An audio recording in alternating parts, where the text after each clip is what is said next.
Detroit media icon Ryan Ermanni, University of Michigan great Braylon Edwards, and of course, Maz are about to take over on Woodward Sports. Every day, 2 to 4 p.m., it's the best Detroit sports talk on Detroit's best sports network, Woodward Sports.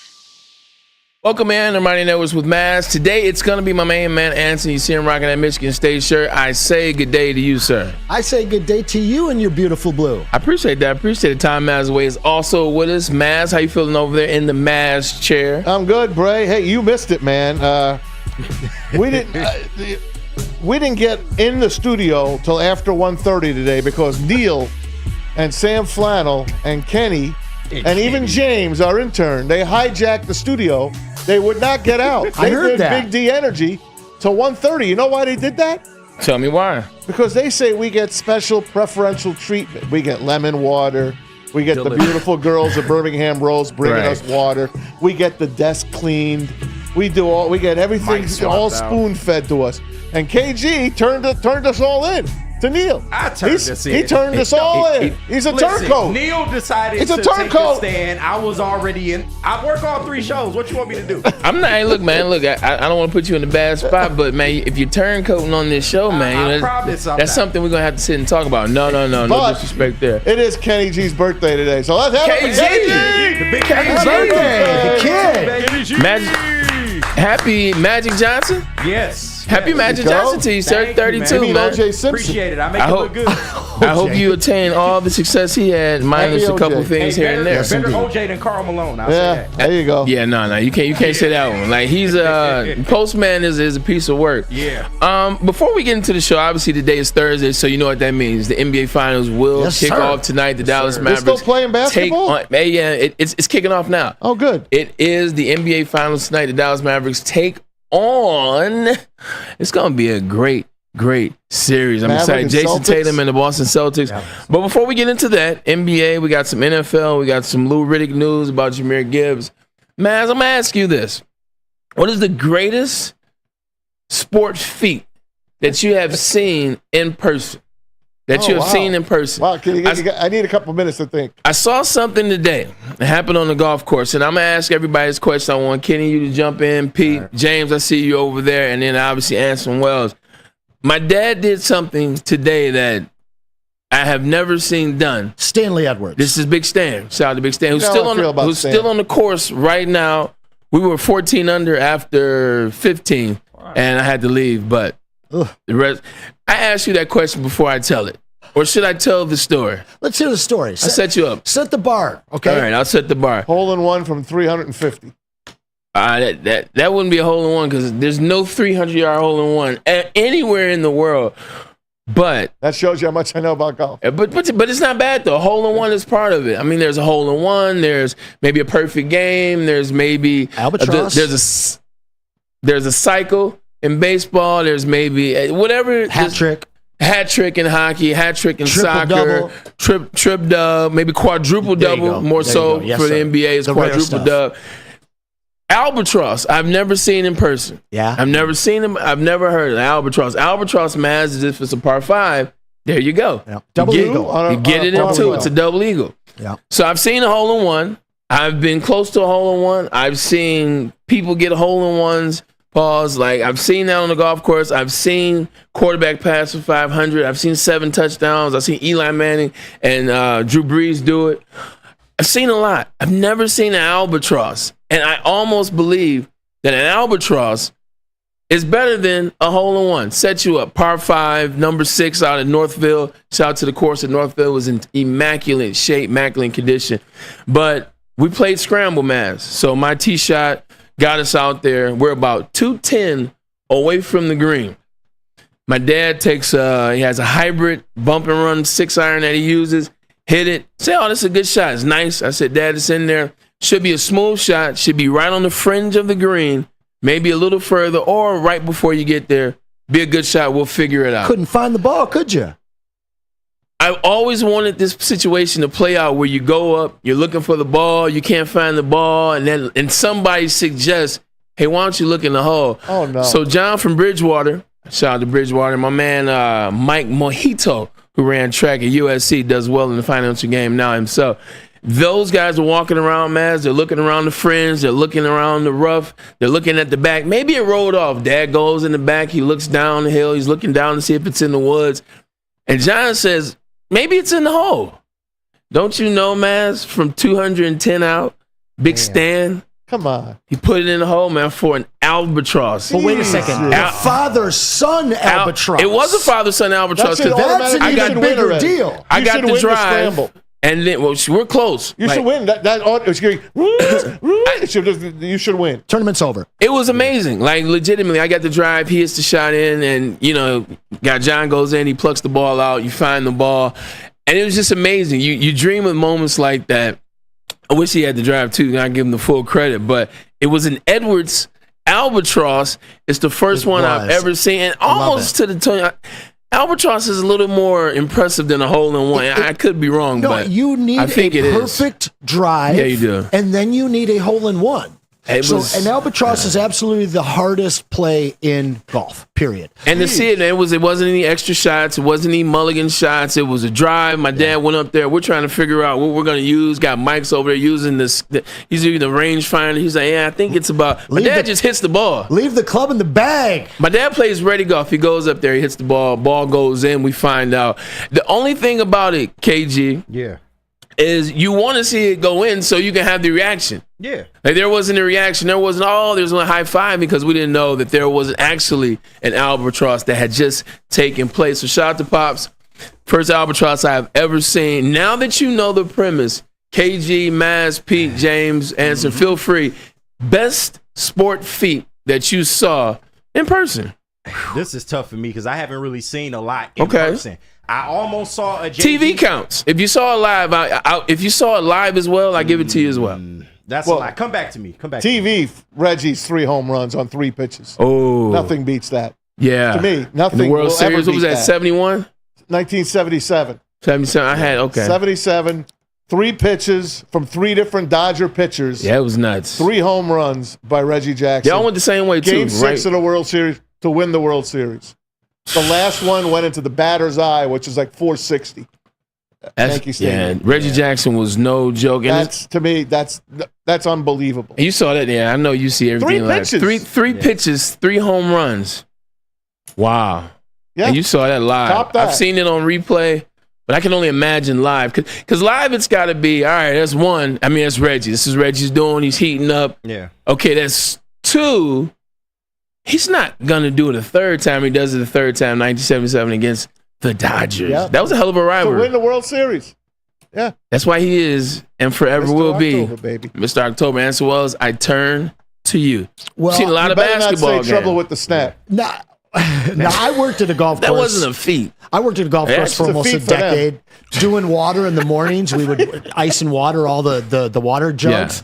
Yeah. And our signature hole was a par 5. And I'm sitting, after the first guy's drive, I don't want to drive past him and run the gas cart. Can't do that in the backswing. Yeah. Well, there was a couple guys on the green. These guys didn't think they could put it on the green. And the one guy hits it, and next thing you know, you see the guys on the green waving their hands, and he's like, I'm so sorry. No, it's in the hole. So I did see 1 albatross. I saw 1 hole-in-one. Okay. Honestly, the coolest sports moment was Chauncey Billups hitting the half-quarter against the 10 Nets. feet in front of me against the Nets to go into that OT. They lost that game, but they won the series.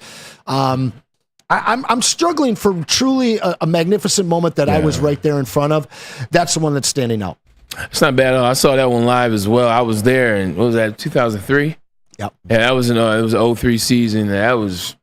No. We lost to them in 03. That was 04. That was 04, yeah. That was 04 when we got by them. And when he hit the half-court shot, we lost that series. That was the year the Nets went to the finals, and they played the Lakers and lost. That might have been 03. 100%, because they lost. They won that. He hits the half-court shot. They lost in overtime. Mm-hmm. Yeah, that was the year that the Nets beat us to go to the finals, play against the Lakers, in which they got swept. I know that one for a fact. Nope. 2004. No facts there, baby. No facts? Let's go. So we played Don't mess with my Pistons. So we played the Nets 2 years in a row then. What's that? No, we lost to the Nets the year prior. That game, when they lost, we went on the road and won Game 6. That was that super low-scoring game in New Jersey. We came back and won. And then it was the year prior that we lost to them, and then they went and got housed by the Lakers. Okay, it's okay. Why would I ever argue? I was like, oh, man, I got that one. Why would I ever argue Anson Wells when it comes to the Detroit Pistons? I did, because I thought I was wrong, and I was like, oh, that's embarrassing. But actually, you got a little excited because you thought, for the first time, I'm wrong about the Pistons. It never happened. It's not the first time. There will be more. KG, what you got for me? Yeah, so I remember, and shout out to Mazed Up in the chat for throwing it in there. Maglio's home run. I'll never forget where I was. My pops, he was sitting on the couch. He was nodding off, man, but I was watching the game. I will never forget Mag's home run, man, when they got to the World Series, man. That was great. That's definitely one of the Tigers moments that you remember, especially in the last 25 years. Haven't been a ton of them, but that one right there. Too bad they didn't win that year. Right? That was the Don't get me started on that. I tell you the story all the time about that. Yeah. I just did not want to play the New York Mets. Johan Santana was the best pitcher in baseball that particular year, maybe second behind Pedro. Pedro, that still was his era, but I said, I don't want to play Johan Santana. Well, we didn't play Johan, but we got swept. Yeah. We got swept by the St. Louis. That 6-day rest. Albert Pujols, man, 100%. Peace by that. Get you in here on this conversation. Yes, the best live sports feed that you've seen. And Maz, you're a bowler too. So if you've seen the 900 live, that counts. I haven't, but I've seen a couple 300s over 800. Yeah. Yes. Well over 800. Okay. Well, for me, it's kind of like there's like a two-part to this series. One, I got the Michigan Panthers winning the conference championship in 1983 at the Pontiac Silverdome, and I was there with my dad, and then all the fans just tearing down the goalposts. The only time that's happened at the Silverdome. Only time. That the goalposts were torn down. Not a whole lot of reasons. Think about it, man. It's the first ever controlled riot at the Pontiac Silverdome that I ever saw or remember. And then I was there at the Tiger Stadium in 1984 for the World Series. Just tearing up Tiger turf and throwing it up to the third level. No, does that count as a sports fact? This don't beat Stan's albatross. For me, baby. I almost brought that one up, to be honest with you. Seeing that Tiger turf fly up to the stands was pretty memorable. I caught a piece and took it home and planted it in the backyard. So Mine's still growing at my mom's. Yeah, that's all good. My brother put his in the fridge. It didn't last. Speaking of Tigers for 2 seconds, man, and not talking about anything currently, I think Kirk Gibson, Gibby, who we know well, is always here. Lady James, he gets us here. Hey, it's wicked awesome. You come in and get a haircut, man. That's what men are supposed to do. And that's what Kirk Gibson does from time to time. But he called into a radio station here in Detroit, and he was preaching patience. Yeah, I know. He was preaching patience, and Detroit, the Tigers fan base, man, like it's 40 years since he hit a home run. He doesn't realize that this is a new day, and this young crowd, this young fan base, they don't know anything about 1984. All they know is the Tigers haven't been to the postseason in a very long time, and they've been playing inconsistent baseball. What did we say yesterday? We said they were going to get housed yesterday. Yeah, they got housed. Mm-hmm. They had, I don't know how many pitchers they put in, but Kenta Maeda got hurt. He lasted, I don't remember how long, maybe one batter. No, 2 pitches. 2 pitches, and he was out. What happened with him? He pulled something in his side? I think it was an oblique or something like that. Oblique. I didn't know he had to hold in his side. I didn't know he had an oblique. Anyway, they had to gut that one out, and a home run by Justin Henry Malloy. Congrats to him. He becomes one of 7 players in Major League history to have a home run on his first hit as a Major Leaguer. Gets a single later on in the game. How many hits did they have yesterday? 2, both from the rookie.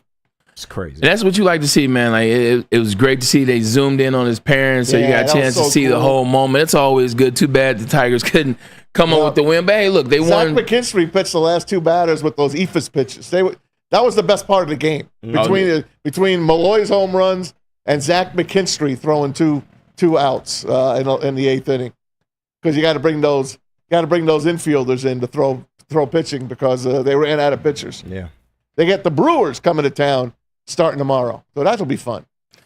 Brewers are coming to town, part of that AL Central that is pretty much it's a 2-team race right now, man. But Tom Mazaway, we talked about it a little bit before the Albatross story. The NBA Finals. Congrats to Stan again. Big Stan. Stan is the man. NBA Finals start tonight. Anson, I guess I'll come over to you. What do you want to see out of this first game, regardless of who's going to win, who you think is going to win? Just give me quick synopsis. What do you want to see out of this series? So many times the first game of the finals is lopsided. And, I mean, we saw that against the San Antonio Spurs in 2005. The Pistons went and got worked both first games. We couldn't even sell our tickets to Game 3. And then after we made it a series, everybody was intrigued. So what you don't want to see is you don't want to see the Celtics smoke Dallas. Okay. The people aren't going to be that interested in turning into Game 2. But this is going to be a 7-game series regardless of whether either team goes down 0-2. I just want to see a competitive game, something that has everybody talking. I want to see Kyrie and somebody else with a little bit of sandbox dust up. I'd love to see some drama. I want to see the rivalry begin immediately. KZ, what are you expecting to see? That's what Anson wants to see. What are you expecting to see? This is Luka's first time in the NBA Finals. Kyrie has been here, done that before, and actually played extremely well. We know the 2016 NBA Finals. And then the Celtics. The Celtics have been here time and time again, the third time that Jason Tatum and Jaylen Brown have been here. What do you expect to see out of this series? I'm expecting to see Kyrie rip the hearts out of everyone at the Garden. Yes, please. Kyrie is coming in with a vengeance, and we just talked about it on the last show. Who is guarding this man this series? Nobody. Exactly. Yeah. That is the X factor of this series. Kyrie is going to go off, especially in Boston. We all know the history there, him stomping on the logo and things of that nature. So I want to see a competitive game, of course, to Anson's point, but I want to see Kyrie go off. Jason Tatum, do you believe in a mask? Oh, yeah, I do. I think he's going to play his best basketball. He don't want Jaylen Brown getting all the recognition anymore. Yeah. Jaylen Brown stole his MVP from him last series. Some people said that they didn't see Jason even going over to him to congratulate him. I don't believe that, though. But they got a little rivalry between those two. But that's a good team, man. That Celtic team's a good team. They're going to be ready to go. The home crowd's going to be ready. And Kyrie wants to – he's already said, I was a bad boy in Boston. I wasn't ready. I wasn't mature. But they're going to have a little something for him. And Luka, he's the man right now. No one's playing better than him. Yeah. I think he puts the Mavs on his back. And I think they sneak out Game 1 tonight. Definitely lead all statistical categories except blocks. Anson showed us that 2 weeks ago in the playoff. That is Luka Doncic, and he's having a phenomenal playoff run. The one thing that you do know, though, it's tough to play in Boston. I don't care if it's the old Boston Garden. I don't care if it's the current one, the TD Garden. It's tough to beat the Boston Celtics. In fact, I believe Dallas was 0-2 this year in Boston, so we know they got that going for them. But I expect it to be a fun finals. I think you're going to see Luka give us everything we want out of him. I think Kyrie will show you why he's been here, why he's executed at the highest level. The shot in the corner, I mean, they live on in infamy. So I'm expecting to see a lot of fun. But Jason Tatum, you know what? I think he's going to put on. Like, as much as I give him credit, as much as I don't give him credit, as much as I talk about he's a guy that has to step up, hasn't had the moment, always defer to Jaylen Brown. Jaylen Brown seems to be the Batman when the moment arises to Jason Tatum's Robin. That series, he finished pretty good with the Indianapolis Pacers. He went on and showed, look, man, this is my squad. Like, I don't care what you say about Jaylen Brown, 42 points here, that in the third, hits the shot in the corner. Jason Tatum still approached the last couple games of that series as this his team. So I expect to see him keep that energy going, Anson. Yeah, this is Tatum's tipping point. If he wins this one, he's anointed. Yeah. If he doesn't, that stigma of him never being able to win it is going to follow him around. He can have Jaylen Brown be the Kyrie Irving of this series and make the big shots and have 4 huge games. And all Tatum really needs to do is win 2 games in this series. If that happens, this is the new superstar. For weeks, you've been asking me, is he a superstar? And so this is his tipping point. He understands the moment, and we're going to see if he can step up to that big stage or not. Listen, this is a battle of coaches, too. And that's what you got Joe Mazzulla, the youngest coach to make it since Bill Russell. How about that? Yeah. And then you got Jason Kidd, a guy that played in a final, and now he's coaching in a final. And they asked him, what's tougher, coaching or playing? The other thing was you've coached your way to the NBA Finals. You've played your way to the NBA Finals. Was it as much fun coaching it as it was to play your way to there? Oh, a lot harder. A lot harder to coach. Much fun? Oh, it's fun, but it's harder. As a player, it's easy. You have a little bit more control. It's as a player, it's a lot easier. As a coach, it's harder, but it's gratifying, and it does feel good to be able to be here. You've put in a lot of time. I got to wear glasses now because you watch so much video, and so as a player I didn't have glasses, so there's a little change there, but I think it's fun. It's chess. I love playing chess and understanding it to put the guys in a position to be successful on and off the floor. So as a coach, it is fun.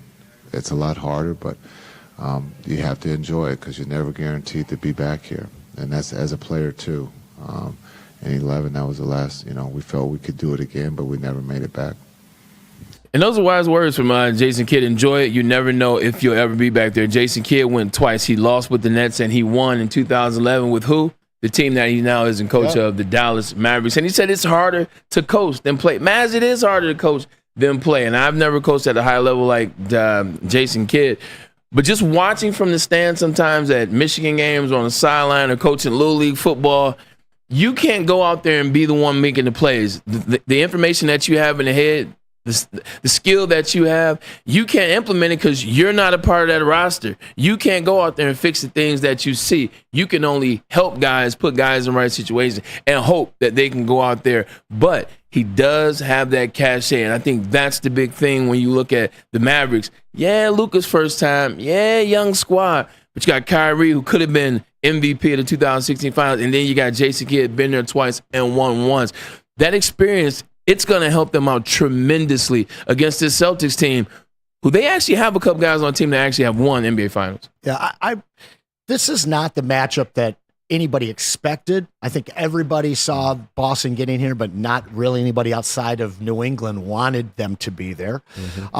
This is a late seed in Dallas that's making it, and they're polarizing teams. Some people either love Luka or they hate him, and most people just hate Kyrie.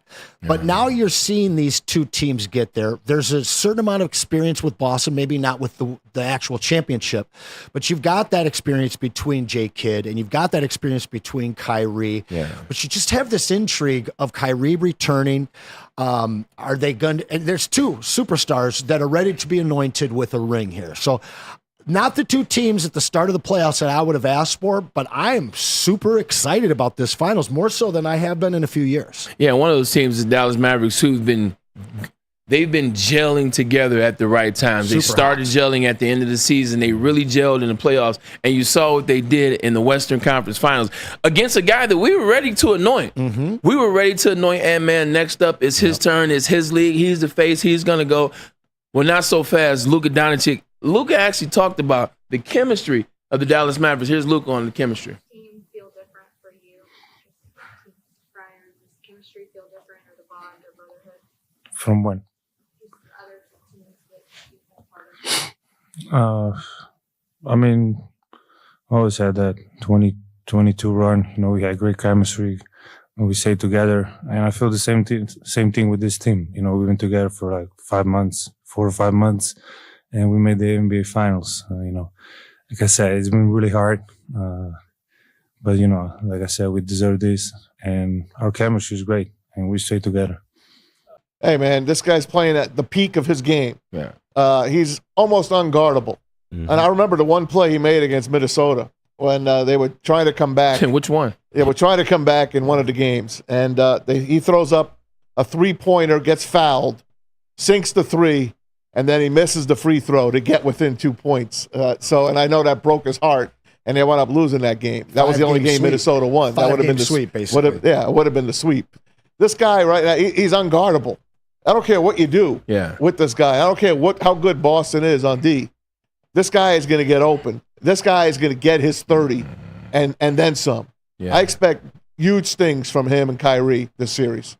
I expect so too. I think Luka's finally at a point. You can see when that star realizes that he's a superstar. You can see when that superstar realizes, I may be that next level guy. I may be the guy where it's myself, and then there's everybody else. And I think he's slowly but surely starting to get in there. You see the energy he's playing with. You see the talking to the crowd. He's always talked to the crowd. He's talking a little different. Like, it's very consistent. It's in the same realm, and he's not raising his voice. He's just playing within the flow of the game. And I think having Kyrie next to him, having that guy that he can bounce ideas, but also Jason Kidd, that is a hell of an offense. It's so great of an offense that Head coach Joe Mazzulla has been talking about that. He's been talking about what that offense represents and what the challenges will be for the Boston Celtics. Here's Joe Mazzulla on the offense of the Dallas Mavericks. And I think as much as we talk about Irving and Doncic, their role guys are big-time players. They make plays in transition. They make plays on offensive rebounds. They make timely threes, and they defend at a high level to give their guys a chance to win. So that's the whole point of the game plan is risk management, what you're willing to live with, what you're willing to take away, and be ready to change depending upon how your environment is. And Joe Mazzulla is absolutely right. When you got guys playing as well as Kyrie, guys playing as well as Luka Doncic, man, you get other guys, P.J. Washington involved, Gafford involved. KG, talk about the other guys that add to what the Dallas Mavericks really are and how they got to the finals. No, who would have knew that P.J. Washington and Daniel Gafford were the missing pieces to this team? Also, the rookie Derek Lively, he's been sensational as well. They have fit in just perfect, and they provide so much length in that front court. It's gonna be tough for the Celtics to overcome that, man. But I mean, they do have Al Horford, and but they don't really have a true big man presence that I think can contend with all three of those guys. Yeah, 100%. Anson, let me ask you this: you talk about Al Horford. I'm glad you bring that up. When you start bringing up the names of the Celtics, you bring up Al Horford, you bring up Drew Holiday, Kristaps Porzingis. We'll get into if he plays or not. These guys are getting a little longer in the tooth. You look at that Mavericks team, not only are they young, they're hungry, and they're starting to feel each other's vibe. Like, that may pose a problem for the Celtics is the age and the energy of that Dallas Mavericks squad. But on the other side of that coin, that depth is going to wear out Dallas. Okay, I like it. Games. I like it. Dallas has to get a win on Boston's court. Their best chance of winning this series is winning it in 6, not letting it go deep. They are so deep. This is a 10-man team. And when you look at Dallas, it's arguable that they have the best backcourt in the history of the league right now. And you won't argue with me at the end of this series that Kyrie Irving was a second-team All-Pro. That being said, I love Kyrie. Like right now, yes, Kyrie is good enough to have been a second-team All-Pro. You're starting to look in the playoffs and what he's done. Now you really can make it All-Pro. I stand by what I said, but Kyrie's still my favorite player in terms of skills. So it was just who was deserving at the time. But look at what it's taken to win each series for Dallas. Yeah. These two guys have had to come up with major games, sometimes and oftentimes both of them at the same time. So if one of those guys is off, who's going to be the guy that steps up? If those two guys are having to push and put up 30 apiece each night of this series, by the time you get to game 6, by the time you get to game 7, and you're talking about veterans like Al Horford getting you 22 minutes, and you talk about Kristaps Porzingis playing close to 30, the starting roster, the bench pieces, Pritchard, all of these guys that are in Boston, it's going to be very hard for Dallas to keep up that efficiency from those two players for 7 games. And that's why I do like Boston this series. I just hope that I'm wrong. You got green on. You're all set. Not the Celt green. That's Celtic green. No, it ain't. That's Michigan State green, man. I money green, baby. I recognize it. I don't know about that. We'll come back to that. But you bring up Kristaps Porzingis. He's a guy that's been out this whole playoffs. He's been nursing a calf injury. We don't know the necessary specifics about it. But he will be ready, we believe, for this NBA Finals. And this is Joe Mazzulla talking about Kristaps Porzingis, his center. KP's a great player. I think just because you've been out for a month doesn't mean you have to, relearn how to play basketball. He's been doing a lot of great things for his career. He's done a lot of great things for us this season on both ends of the floor, with physicality, with intensity. And I expect him to pick right back up where he left off. But obviously, there'll be a little bit of rust. But I'm just not concerned because of the work that he's put in and what he's done in his career and what he's done in this season for us. I'm feeling better each day. It's been a long process, I'm not going to lie. It's been tough to sit out, obviously. But I've tried to stay as engaged as I can with the team and be around the team and do my work. We apologize for that, but you did hear Joe Mazzulla talking about Kristaps Porzingis. He's not worrying about Kristaps. He's gotten up enough shots. He believes who he is. He's a veteran, a guy that he trusts. Let's deep dive into Porzingis and what the problem that he can spell for the Dallas Mavericks. Because if he comes in, if he's hot, you know what? Let me stop. Let me get us a message from Lady James real quick, or Les Stanford, actually. Les Stanford. That's right, Les Stanford. What happens when you run a great business for over 50 years? You expand and you offer more products to more people. This is exactly what Les Stanford did by adding Les Stanford Buick GMC. The same great service that customers have come to know and trust on Woodward Ave, just south of 9 Mile. Check out Les Stanford today in Dearborn at lesstanford.com. lesstanford.com. Together, let's drive. All right, you know where you're going to. Drive on down to one of 13 locations. We're talking about the best pet store, hands down, in Michigan, family-owned and operated for over 30 years. 13 Metro Detroit locations, over 60 brands of food at the lowest prices available, and curbside delivery if you need to. You got the nutritionist on call as well. We're talking about Premier Pet Supply. Don't settle for less. Give your pet the best. It's premierpetsupply.com. Thank you to the Detroit Lions and Sheila Ham for the best season in Lions history. Now it's time to let Brad Holmes cook. Woodward Sports. Come to any Lady Jane's Haircuts for Men and claim your throne for a king's treatment from one of our talented stylists. Open 7 days a week. Walk in anytime. Just get to a Lady Jane's today and receive a precision haircut, scalp massage, hot lather neck shave, and a hot towel treatment. A haircut should not be a chore. It should be an experience. And that's exactly what Lady Jane's has to offer. Open 7 days a week. Walk-ins are always welcome. There's always a location near you. Lady Jane's Haircuts for Men, it's wicked awesome. A network for the city, by the city. Woodward Sports is Detroit Sports. Stop searching for a vehicle and start finding one. Les Stanford Chevrolet Cadillac makes it easy. We harness the power of multiple dealerships and own the biggest selection of GM brands in the area to get you the car you need. With the Les Stanford Group, you'll have access to 4 different dealerships, providing you with more makes, more models, and more choices. We're connected to more than 1,000 vehicles, and with so many high-quality CPO vehicles available, you'll find new car quality at pre-owned prices. You can start and end your search at lesstanford.com today. Congratulations to the real Coach of the Year, Motor City Dan Campbell. Just put your head down and go to work. It's about to be fun, man. It's about to be fun. Woodward Sports. Yo, let me just say, I love Planet Fitness. Trying out Planet Fitness and dang, they got lots of equipment. Not me getting a Planet Fitness membership just for the 24-hour perk. Listen, the PF Black Card is worth every penny for this hydro massage. I'm a new man. Did y'all know that the PF app has workouts you can do at home? Cheapest therapy I can find is Planet Fitness. All the benefits, all for less. Planet Fitness, big fitness energy for all. You smell that? That's Brad Holmes cooking. And the off-season smells good. Woodward Sports. Now more than ever, it is critical for you to have your insurance reviewed. Swiss Insurance will make sure that your carrier is not slipping in extra fees. And y'all know what it is, man. Call Marquette Swiss today. The number 313-530-1698 or SwissINS.com.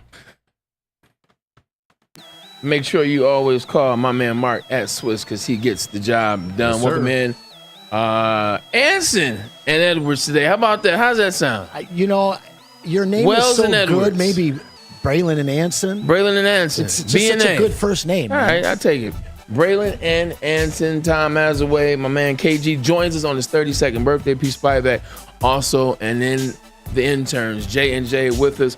Kristaps Porzingis. I think he can be a guy for this NBA Finals that can really come here and shake things up for the Celtics as well as make it harder for the Dallas Mavericks. You look at all season, he was reinvigorated this season. You heard all the things that came out of Dallas. He wasn't this. He wasn't the guy.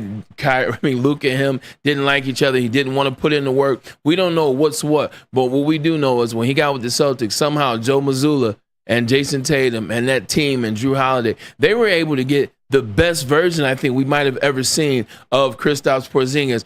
What matchup nightmares does that spell if he comes in for the Celtics and he plays healthy and he's ready to go right away, Anson? Well, it really nullifies what Derek Lively is able to do for Dallas.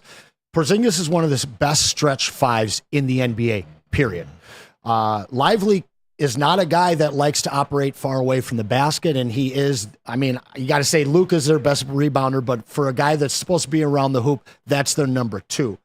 For me, though, I think that it's something different, and The Celtics have played very good ball. Granted, I'm reading in here, they probably lost to the Pacers if Halliburton is healthy. Very likely could have happened, but the ball that they were playing is a small ball brand of basketball when they don't have Kristaps in the lineup. Yeah. So by assimilating him back in game one, they're going to be toying with a different style that they haven't played for 2 full series. So I guess my biggest concern for the Celtics would be is that they just can't find that extra gear that they've had these last 2 rounds in game one, and they fall behind because of that. Now, if Kristaps comes in game one, and then they lose him for game 2 because he has a setback, and then they bring him back in game 4, that could really be an issue for the Celtics, going from small ball to big ball and back and forth. But if this kid plays healthy and gets in every game of the series, whether it's 7 or 4, he is going to be a nightmare matchup-wise defensively for Dallas. Man, as I understand it, they're saying that Kristaps is coming in and, he's ready and he's a veteran and you believe it because he's gotten shots up. But playing is very different than shooting around the gym and practicing when nobody is out there, when you're not in the end game. Could that mess up the flow? It seems like the Celtics have built the flow in the Eastern Conference Finals towards the second round of the semis. They got into a rhythm. Could he come in and kind of screw that rhythm up a little bit, man? Yeah. I wouldn't start him.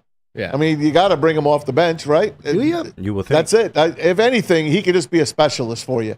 Come out in special situations. I don't expect you're going to see a lot of minutes out of him. The Celtics earned their way. They 12-2 in the playoffs. I think they know what they're doing. They did a great job without him. They don't really need him to compete. Now, do you think you would have seen him in the Pacers series if it was closer? Well, it was close. They were all 3-point games except one game. But I mean, if the series went to 6 and 7 games, I think you see him. Perhaps you might have. Kristaps? You might have seen him. I just don't think he's going to be the difference in winning or losing in this series for Boston. So that's my opinion. Hey, and you're entitled to that. It sounds like KG was entitled to the opinion as well. What say you, KG? No, I just think they really need him on the defensive end because when you contending with that kind of length that Gafford and Lively and P.J. Washington are going to play. Also, P.J. Washington can stretch. He can hit a 3. They're going to need that defense out of Porzingis. But the thing with him, he's never been in this situation before. He's never played this high stakes of basketball. So I just worry if it'll translate, to this level, man, because I haven't seen it out of him. Has Kristaps ever played in the playoffs, realistically? Damn near. I don't think so. He didn't play with the Wizards. He didn't play with the Dallas Mavericks. Yeah. He didn't play with the Knicks. We know that for a We fact. know that. we know that. I'm sorry, man. Sorry, buddy. We know that for a fact. So that's a really good question. It's easy to say, we know this guy would be good. He'll get in here. He'll get up his shots. Sir, he's never been in the playoffs. How is he potentially going to be ready for this moment? It's a good question. Smack dab in the finals too. So, but yeah, man, I look for he'll get some burn. I think he'll get more burn than Maz is talking about. But like I said, they absolutely need him on the defensive end. I honestly, Maz, I love you, but I think that it's the exact opposite. I think that whether he can or can't assimilate into this team's rotation and style of play after not playing for 2 rounds, that's either going to make him or break him, I think.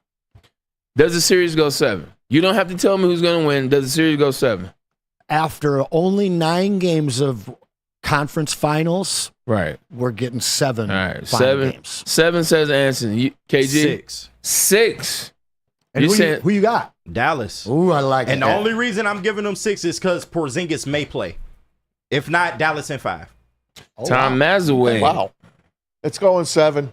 7. It's going 7. Let me watch tonight's game before I give you a winner. Hey, okay. 100%. I gave you Dallas early, but I want to watch tonight's game. Okay, and you have every right to do that. James in the booth joining us right now. James, who do you have? Not who do you have? 7 games, yay or nay?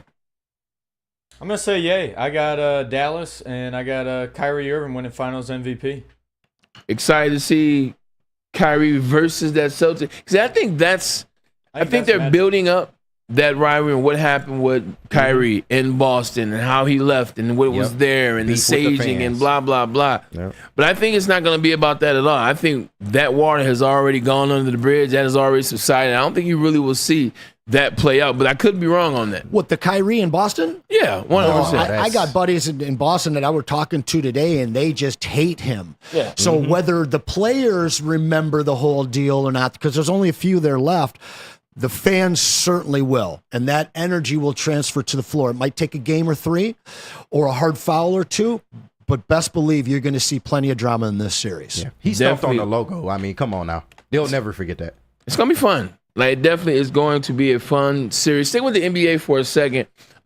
You saw them start a podcast together. Whenever you see LeBron start to hang with somebody, you always know, all right, well, what's going on? What's going on with this person? How is this person going to be implemented into LeBron's life? With J.J. Redick, LeBron, they start the podcast. Instantly, rumors flare up that LeBron's vetting him to be the head coach of Los Angeles Lakers. It comes out yesterday that Lakers was zeroing in on ESPN's J.J. Redick to become the franchise's next head coach. That was until today. Tom Mazawey now reports are saying the Lakers are trying to offer Dan Hurley. They're giving him the world. A massive contract. Breaking the Los Angeles Lakers are targeting Connecticut's Dan Hurley to become the franchise's next coach and are preparing a massive long-term contract offer to bring back-to-back national champion to the NBA. Maz, this is my first question. Yeah. We know Dan Hurley's style of coaching. We know it's very aggressive. It's very in your face. It is very college, if you will. Yeah. I can't see that translating in the NBA, but I could be wrong. What say you?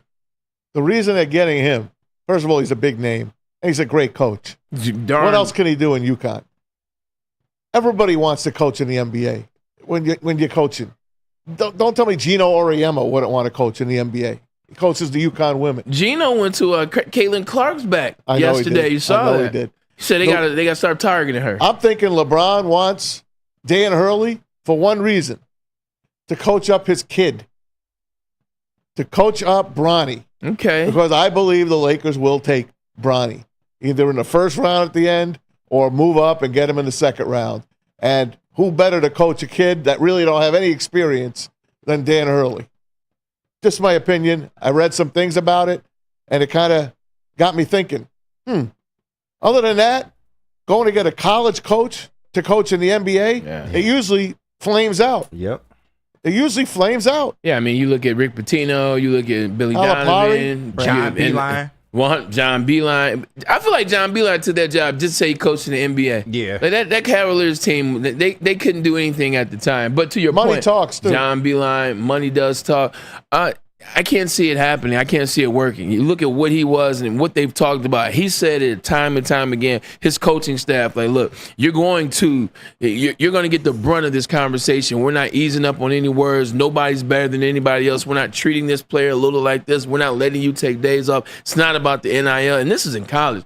I can only see what he tries to do in the NBA. I don't think the players in the NBA, which is now the youngest that it's ever been as a complete league, I don't see these players being able to respond to that type of coaching. That style of coaching, with the exception of a couple guys, it's a dead form. Hurley would be a great fit here in Detroit. Yes. I think he could go to a successful team like OKC with a bunch of young guys and be successful. But LeBron is the coach, the GM, and basically the owner of the Lakers franchise. Yeah, right anywhere now. he goes. No doubt. And so anywhere he goes. Good point, Mass. But this is a guy that has done it his way and has been super successful. And as you mentioned, he has an in-your-face approach. I don't see that working with LeBron and the Lakers. Now, when you go back to JJ, I think the reason that JJ didn't work out is because I think the more that he gets to know him, LeBron understands that JJ's not going to be the pushover Eric Spoelstra that he wants. In fact, I think that JJ would be the better fit for this team. And a year later, LeBron's probably gone, and they have a great long-term coach there in LA. This might be a mistake, but at the same point, Hurley does have a lot of ties into the NBA. He's not just a pure college guy because of his brother, Bobby Hurley being in. He's got a little more rapport, I think, but that's not the spot for him. He should be going to a young team. J.J. Redick and LeBron fighting on the sidelines is something I'd pay to see. Tom, where are you with J.J. Redick? And obviously, it's a similar situation of Steve Nash, never his coach, but knows the game inside and outside. You know what school he went to. Mike Krzyzewski is his coach, his mentor. Could you see him working out in the NBA? I can. I think he has a great personality for it, and he's been up and down, like you said. He's had good times, he's had hard times. He does the podcast. He's in media. There's nothing that these guys got over him. The thing we'll know tonight. He's doing the game tonight, so he's going to be part of the triumvirate that with Doris Burke and of course Mike Breen. We'll know if I want to see what happens during this series. Dan Hurley, JJ Redick. I don't know, man. If I was Hurley, I wouldn't do it. You got a great gig. Your family loves where you live. But hell, man, it's the LA Lakers calling. And you only got to deal with LeBron for 1 year, maybe 2. Have you guys started Clipped, the show about the Clippers?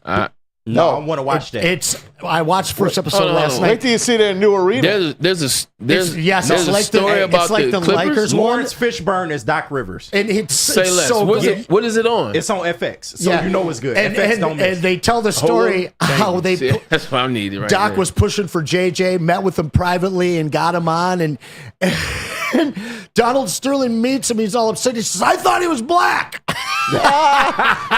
Donald Sterling. Didn't Wow. want him when he found out he was white. Clip? When did that come out? It just started. They dropped the first 2 episodes a couple days ago. Okay, I got to get on that. I think I did hear something about the Clippers having, but I kind of forgot about it because it is the Clippers. It's as good as the Lakers series that they ended After far too prematurely. After 2 episodes, I know, man. It's that good. Winning It's that time was good. so good. Fishburne is amazing. Okay, you got Lawrence Fishburne. He's a true thespian. I said thespian, ladies and gentlemen. Who plays Sterling?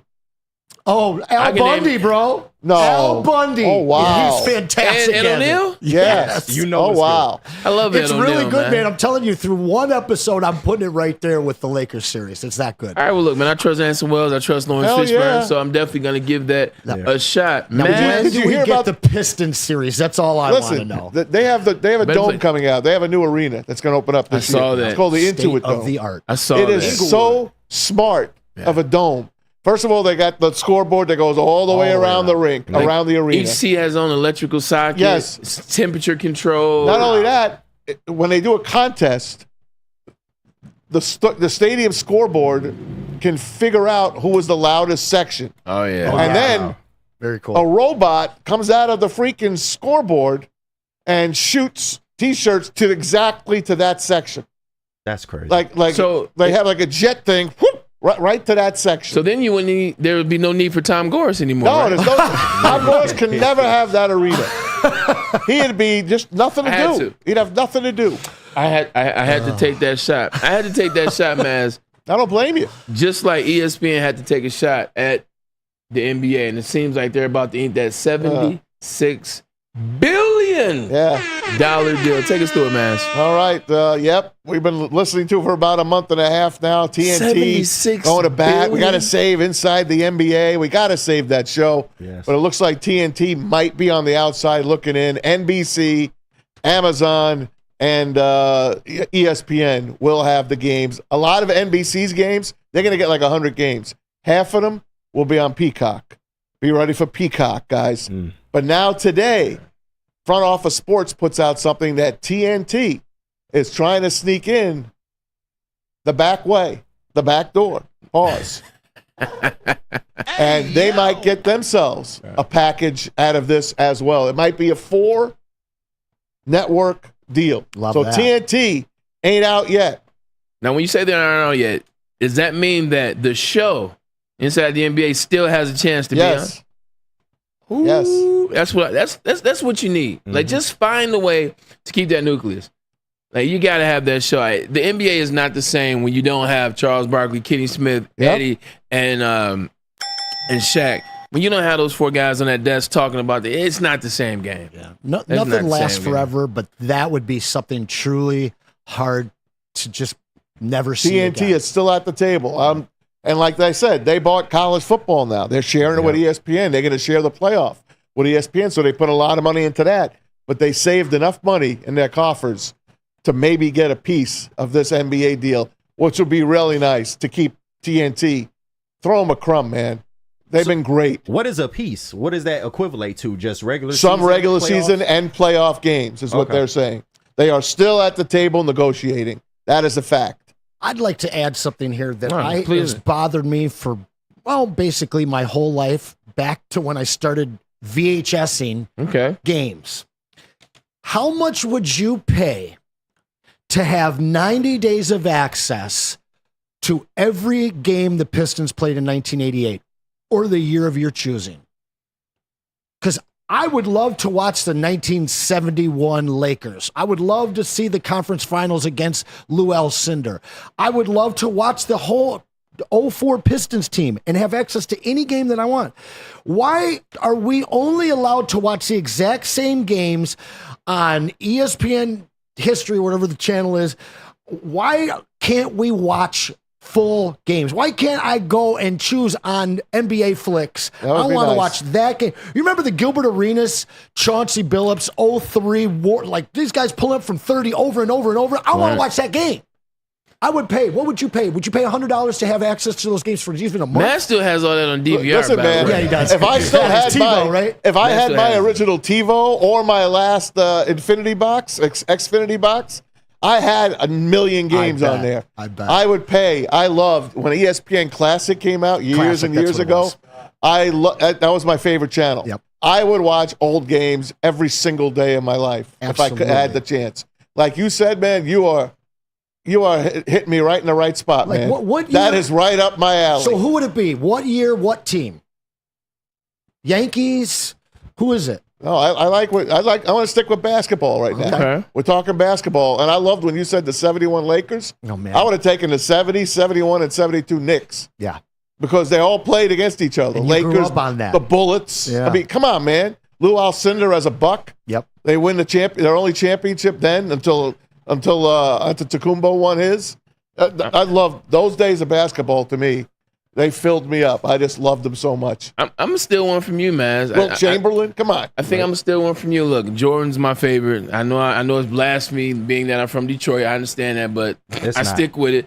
Jordan was my favorite. Always will be that. But I would pay to watch that 2014, 15, 17, 18 Golden State Warriors. Really? I pay to watch that again. I don't think we really realized what we were watching at that time. That's 70 plus. How many games they win? 72? Yeah. That year, they were freaking amazing. Yeah. They should not have lost that damn championship. We were watching a team that was so far ahead of what they were doing in terms of the NBA and the other teams not being able to catch up. Every night was just a mismatch, and it was over by halftime. Like, do you remember how many games Steph and Klay didn't even play the third quarter or halfway through the third or the fourth quarter, the things that they were doing? Steph was putting up 14 threes, and the record is 14. He's putting up 11 3-pointers a night. Mm-hmm. And this is 2014. I would pay good money to go back and watch those games. Yeah. I'm not gonna lie. Those games were exciting. Iguodala still had gas in the tank. And then when KD, like that finals in 17, KD versus LeBron, that was truly the Monstars of Space Jam versus the rest of the NBA. I'd love to watch the entire Barry 2000 season. I mean, I could go through every single sport, and I would just love to have access to every regular season, every playoff game. 4 sports, NBA, everybody else, please listen. Why aren't you doing this? I don't get it. The only games that we get to watch from the past, we've all seen 12 times already. Yeah. Or they just run reruns. And they need to take a page out of WWE's book. They did this with the WWE Network. Oh, they 100%. Had all the old, the 80s, 90s, 2000s. They had all the old wrestling. They need to take a page out of that book. My favorite thing to watch during on WWE, on Peacock. Yeah, Peacock. That's where you gotta go to get it now. But Peacock is when the lead up to WrestleMania. You watch all the forward to WrestleMania, and you go back and watch 84. You go back and watch 85. The lead up between Hulk and Macho. The lead up between Hulk and Andre the Giant. WrestleMania 3, 1987. I was there. 100%. We both talked about that. You can even watch some of the old weekly shows like Raw and SmackDown. Oh, man, 100%. Friday night main event. When you were a kid, do you remember the VHS of like all the different kind of 100%? And I would have my dad drive me everywhere to get the most obscure wrestling VHS tapes I could find, just to get that old school stuff and have access to it. Whatever your favorite sport is, I mean, it's worth its weight in gold. I think. Man. It was nothing like those '80s promos and vignettes, man. Like especially when there was a new wrestler. I still remember. I still remember 1991 where they were introducing Razor Ramon, and they used to show the vignettes of him on South Beach. Yeah, and he's like talking to me. And what? I still remember those vignettes. The Iron Claw. I'm going to throw it in. The Iron Claw. It's a great movie. Gotta watch that movie. It's a great movie. Just watch it. Von Erich brothers. Amazing. Very sad story, though. So very good. Yeah, very tragic. sad. Cursed Very family, tragic. man. I saw that on Vice for the very first time. They talked about behind, what is it? Oh, my God. Dark Side of the Ring. Dark Side of the Ring. Yep. Dark Side of the Ring. And Kevin Von Erich was just talking about, he said, I started off with 5 brothers. Yeah. He said, and now I'm an orphan pretty much. That's Now, crazy. he said, now I'm not a brother at all. Yeah. But it just hits home so hard. I think the first brother got electrocuted when they were like 9 years old. But crazy Took their story. life. Yeah, But Zac crazy. Efron did it. Unbelievable. He did an amazing job as 10 Kevin minutes in, Von I Erich. had to pause and be Yeah. like, is this Zac Efron? Because I don't know what makeup they did. He got jacked. A lot of prosthetics, a lot of juice. He is not just for Disney, man. He has become a really hell of an actor. Got to give him some credit. He did an amazing job with that. All of these guys that can get in that kind of shape, it's just mind-boggling. Hollywood is crazy. Like the type of transformations that you have to put your body through for different roles, whether it's being fat, like I don't even know if that's Whale. proper. I was just about to say Brendan Fraser. But he was phenomenal. 100%. Phenomenal. And he got the Oscar that he deserves when you had to lose weight. Remember that role 50 Cent played in? Yeah. Oh, God. He was like, Man. he like Diddy, but like super skinny. But let's do this. Take a quick commercial break because we do have some word out of Lions mini camp. It's underway. We'll get some word from that because that's what you guys are really here to hear about. But first, let's get a message from KDK Law. KDK Law. Is that me? Tom Mazaway. Oh, why do I do this to myself? I'm sorry, KDK Law. All right. Dealing with divorce, child custody, visitation, or other family law issues, Kevin and Catherine at KDK Law in Birmingham will have your back. 10 plus years of experience and 24/7 availability. Scan the QR code on the screen or call them today at 248-971-0476. Say Woodward Sports sent you and KDK will pay your filing fee. KDK Law, they've got your back. I'm going to tell you about Planet Fitness, where your fitness is essential. $10 a month is all it takes to get in shape, feel great, look good, and look good doing it. Also, you got to remember when you go in there, you work out at your own pace. Nobody else controls your workout. At Planet Fitness, you work out for yourself because it's the judgment-free zone. So nobody's judging you. You're just judging yourself. And also, total body workout. Everybody wants a trainer. Well, if you go to Planet Fitness, pay that $10, you can get a trainer as a part of it. And also, it's right there. 30 minutes, 15 machines. They have the plan in place for you to look good, feel great. And when you look good, you feel good, you also play good. Planet Fitness, your fitness is essential. Thank you to the Detroit Lions and Sheila Ham for the best season in Lions history. Now it's time to let Brad Holmes cook. Woodward Sports. Braylon Edwards here, Premier Pet Supply. Man, just looking around, who's got it better than pets?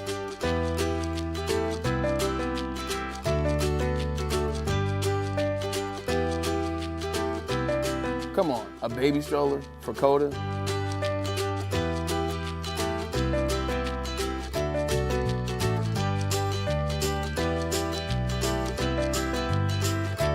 A chef for Lola? Really?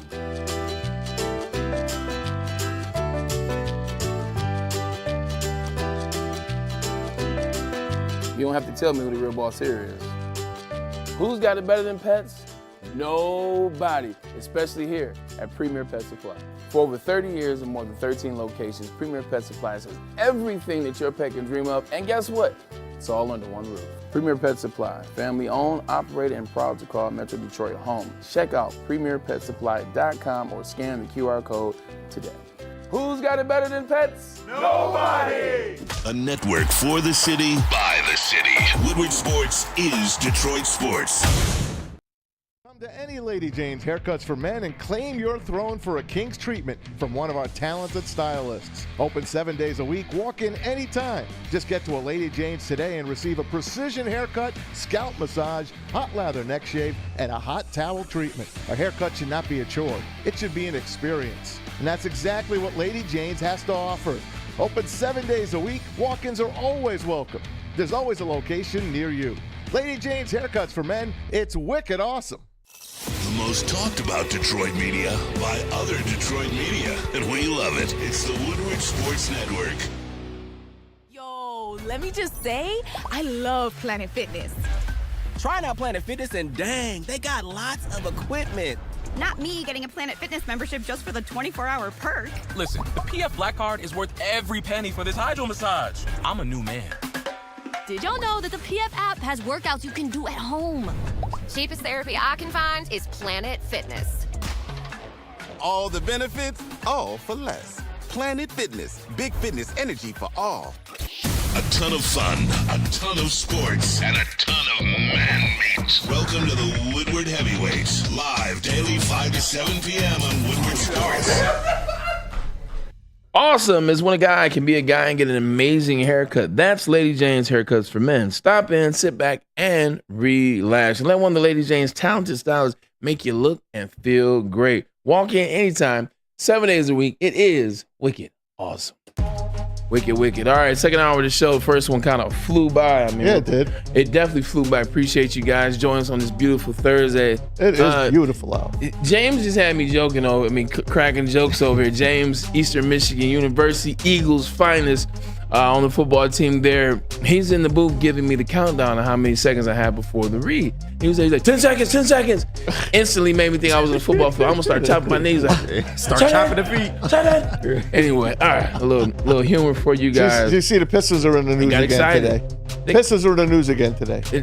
Why now? Well, it's because what did I thought we were talking about the Lions. What did the Pistons do, man? Before we get to the Lions, the Pistons brought themselves in a helper for Trajan Langdon. A helper? They went to Brooklyn, and they got themselves the Brooklyn player personnel director, J.R. What's his name? J.R. Holden. Mm-hmm. So they bring him in. So that's two heads. That's two smart guys now in the front office, okay? Now they say, what are we going to do? We're going to look at the coaching staff, including Monty Williams. Makes sense. Now, there's a rumor out there. Here's a third rumor for the Lakers. Okay. If they part ways with Monty Williams here in the next week or so, and the Lakers don't sign a coach, the Lakers would be very interested in bringing in Monty Williams. Monty don't want that job. First of all, do you think he will coach this Pistons team? Secondly, if he doesn't, does he fit in L.A.? I think my first question is, like, the Pistons get things right. Finally, you got rid of Troy Weaver. You bring in Trajan Langdon. It's starting new. It started new, but then you don't give Trajan Langdon necessarily a title, if you will. Yeah. Then you bring in another. Then you're waiting to replace. Add the next piece. They add the next piece. They don't give him a title. Nobody's getting a title. We don't understand in which space these individuals will be working. Who's drafting? Well, Trajan's the president. True, understood, but we haven't seen him. It's weird. There's still Arn Tellem and his gang. They're still there. Arn Tellem and all his boys are still involved. Yeah. So I guess who knows who's pulling the strings? It's crazy. Starts at the top. You would think the Pistons would want all the good press they can get right now. Why wouldn't you announce these moves and what their titles are? I can't even fully celebrate the moves because I haven't heard from Trajan. Mm-hmm. I can't give him credit right now for the Troy Weaver firing because we haven't heard him. He hasn't gone to the podium. He hasn't addressed the questions that we here in Detroit want to ask. So it's one of those things where the Detroit Pistons are going to Detroit Pistons. Yeah. I'm happy Troy's not here, so I'm going to stand back a little bit, but not too much. The moment that Bill Davidson passed, this team fell into an ownership rut. And that's putting it nicely, where they just don't do things the right way. They weren't taking care of their season ticket holders, their VIPs at the Palace. And that's the reason they're not there anymore. They have not taken care of their people and their customers downtown, but they don't take care of this team. They don't do things the right way. They don't announce things the right way. And they just have constantly had too many chefs in the kitchen without any clear understanding of who's in control here. Now, that being said, J.R. Holden, former director of international scouting. This guy understands the landscape of not only the G League, but also overseas. He's an asset, but who is he here? What is his standing? And until the top of this organization can start doing things right, we're going to continue to second guess and wonder what's going on in the mid and lower levels. Where are you at with it? And to answer your question, Tom Masway, Monty Williams, he will be here. I think he will. I think he is going to be here. I just do. Yeah, I think you give him that disappoints me. $78 million. You look at what he was before he got here. I think if I'm Trajan Laney, if I'm J.R. Holden, I want to try to make it work with Monty Williams. I don't want to get rid of a guy that, you've seen his track record in the past. So I think that's what it is. Are you happy that Monty would stay? No, not at all. No, I think he's gone. I think they're just the time they're taking is figuring out what they're going to buy him out with. I believe that. $60 million would be the price. I don't think Tom Gores is eating $60 million. I do not. I mean, he's already made what, $900 million or a couple billion? He bought it for right? $300 million. They're worth $3 billion. Yeah, he's made billions. $3.2 billion. So I mean, if he's going to do the right thing, that's what they should do. I think that Trajan probably came in here and told him, "Listen, if I'm going to get hired, I'm going to put my stamp on this team, and it's not just going to be a couple of, office jobs. It's going to be players. It's going to be draft picks. It's going to be everybody underneath him. And Monty didn't want to be here. Everyone knows that, not only just in Detroit, but elsewhere as well. So if he's truly going to take over this team and be successful from day one, he can't have any carryovers, especially ones that are disgruntled. Listen to me. I'll take the runner-up from J.J. Redick and Dan Hurley. Give me the runner-up. Yes, please. Either one. Yep. And bring him here. Two people that have never coached in the NBA. Bring him here.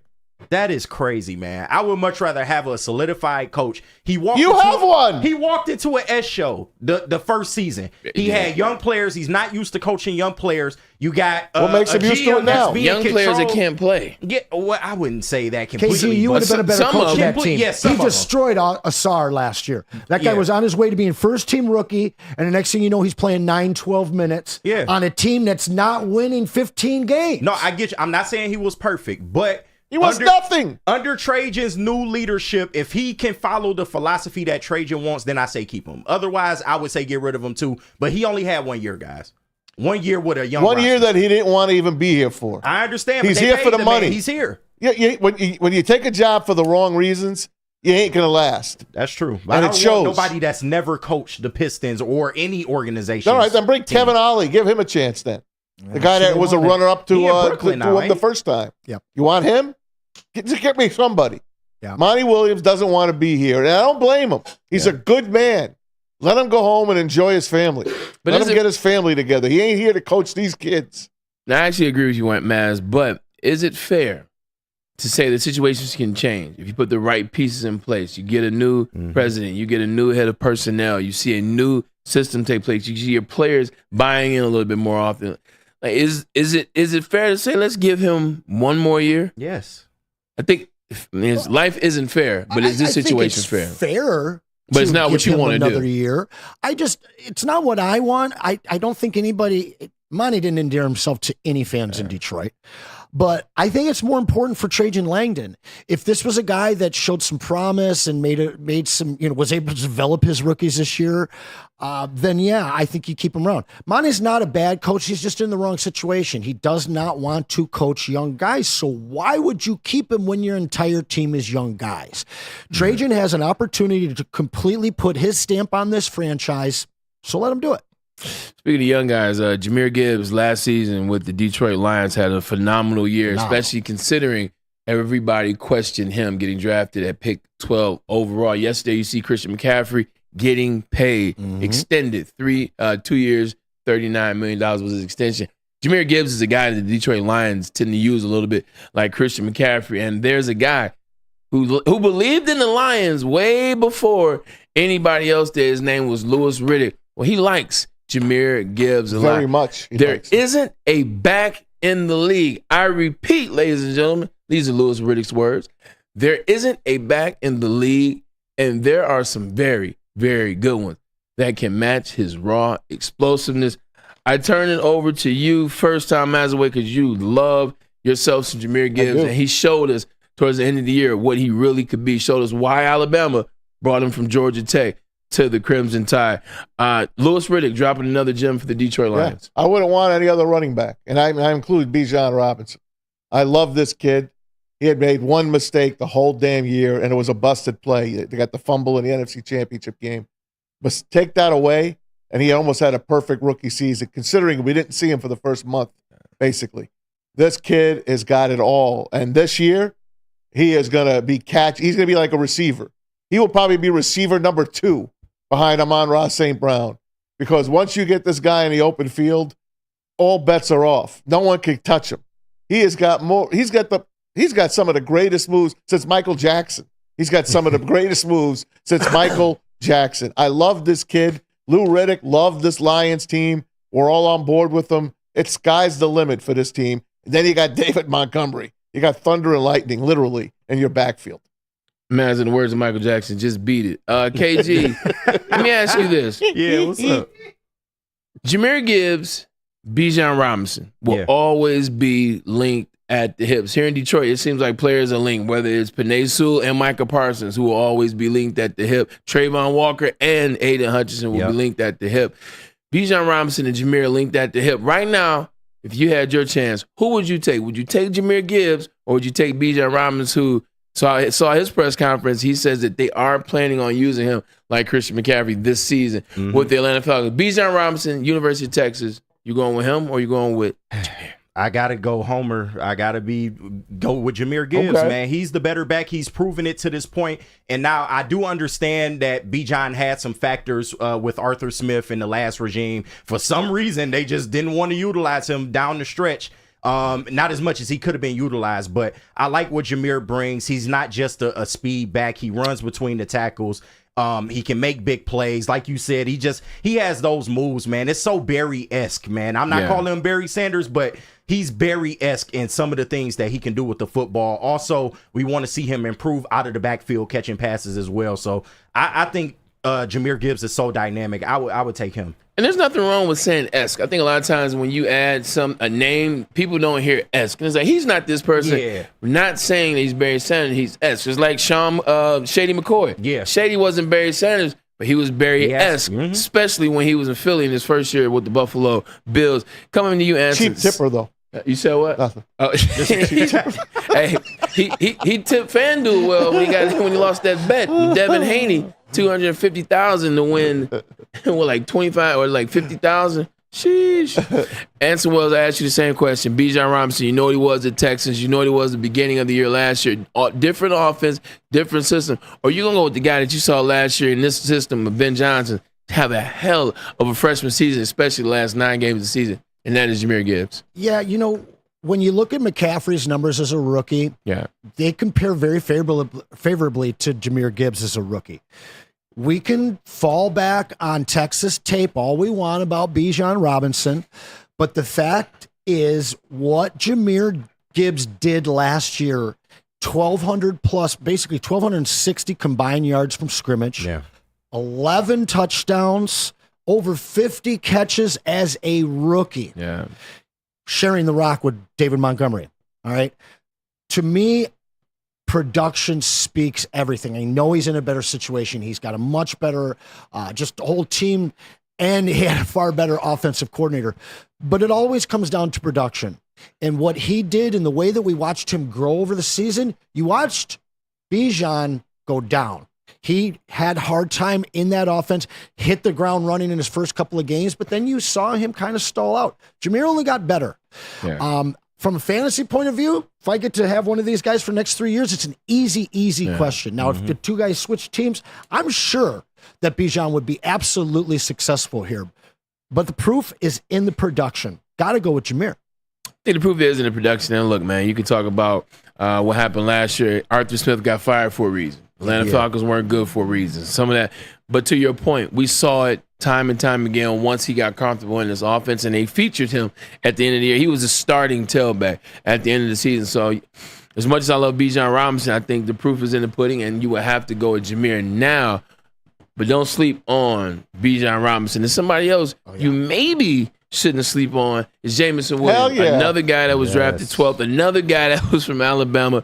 We think and we believe that this is going to be his year. But the person that needs to believe in him, the person that has to think the same thing is Jared Goff. Here's Jared Goff on J-Mo. You ask any teammate around here, we'll all probably say the same thing. He's as hard a worker I've been around. He's does all the dirty work. He does everything right. Yeah, it's been fun, man. It's been really good to see him as well do his thing, and I think this offseason's been unimpeded for him, and it's the first one he's had, and having him out there with the ones, getting him used to all this stuff, him and I getting on the same page more and more every single day, starting to see that show up pretty consistently. Saw it a few times today, and again, he's a guy who's become extremely hard on himself too, and is holding himself to a really high standard, and that makes things easy to fall in line. On Sam Laporta. Look, Sam Laporta, we know what he did last year, had a hell of a year. Number one tight end in terms of the last decade of a rookie season, and we know he's going to be a dog. But this is the clip in which Jared Goff was talking about J-Mo. Yeah, it's been fun, man. It's been really good to see him as well do his thing, and I think this offseason's been unimpeded for him, and it's the first one he's had, and having him out there with the ones, getting him used to all this stuff, him and I getting on the same page more and more every single day, starting to see that show up pretty consistently. Saw it a few times today, and again, he's a guy who's become extremely hard on himself too, and is holding himself to a really high standard, and that makes things easy to fall in line. What he said is, I heard him. He was impeded. It's his first time that he's had an opportunity. First, he comes in hurt. Last year, he comes in on the gambling. This year, fresh start. Mm-hmm. He's like a freshman. He's coming in. He had red shirts the first 2 years. Take the shackles off him, whatever you want to say, and let him go. Because this is a chance for him to really show that he was worthy of that number one pick when the Lions moved up to get him. And I apologize to James. You did play the right clip. And impeded is the word in which he used. Impeded. Unimpeded. Just like Matt said, he doesn't have the distractions. He doesn't have the gambling. He doesn't have the injuries. He doesn't have insert thing here. He's just been able to be unimpeded.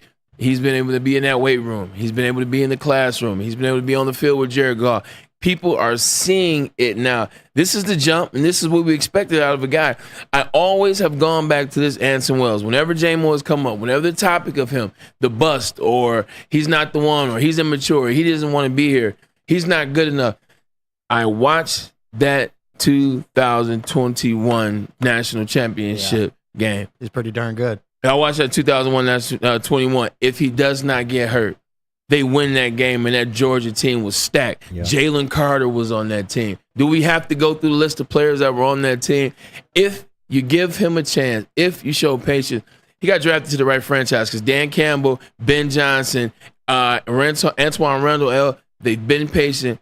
Now Jared Goff believes in Jameson Williams. I'm going to touch on a little bit of both of what you said. One, that he is coming in for the first time ever impeded, and then the other is the fact that he's a lion.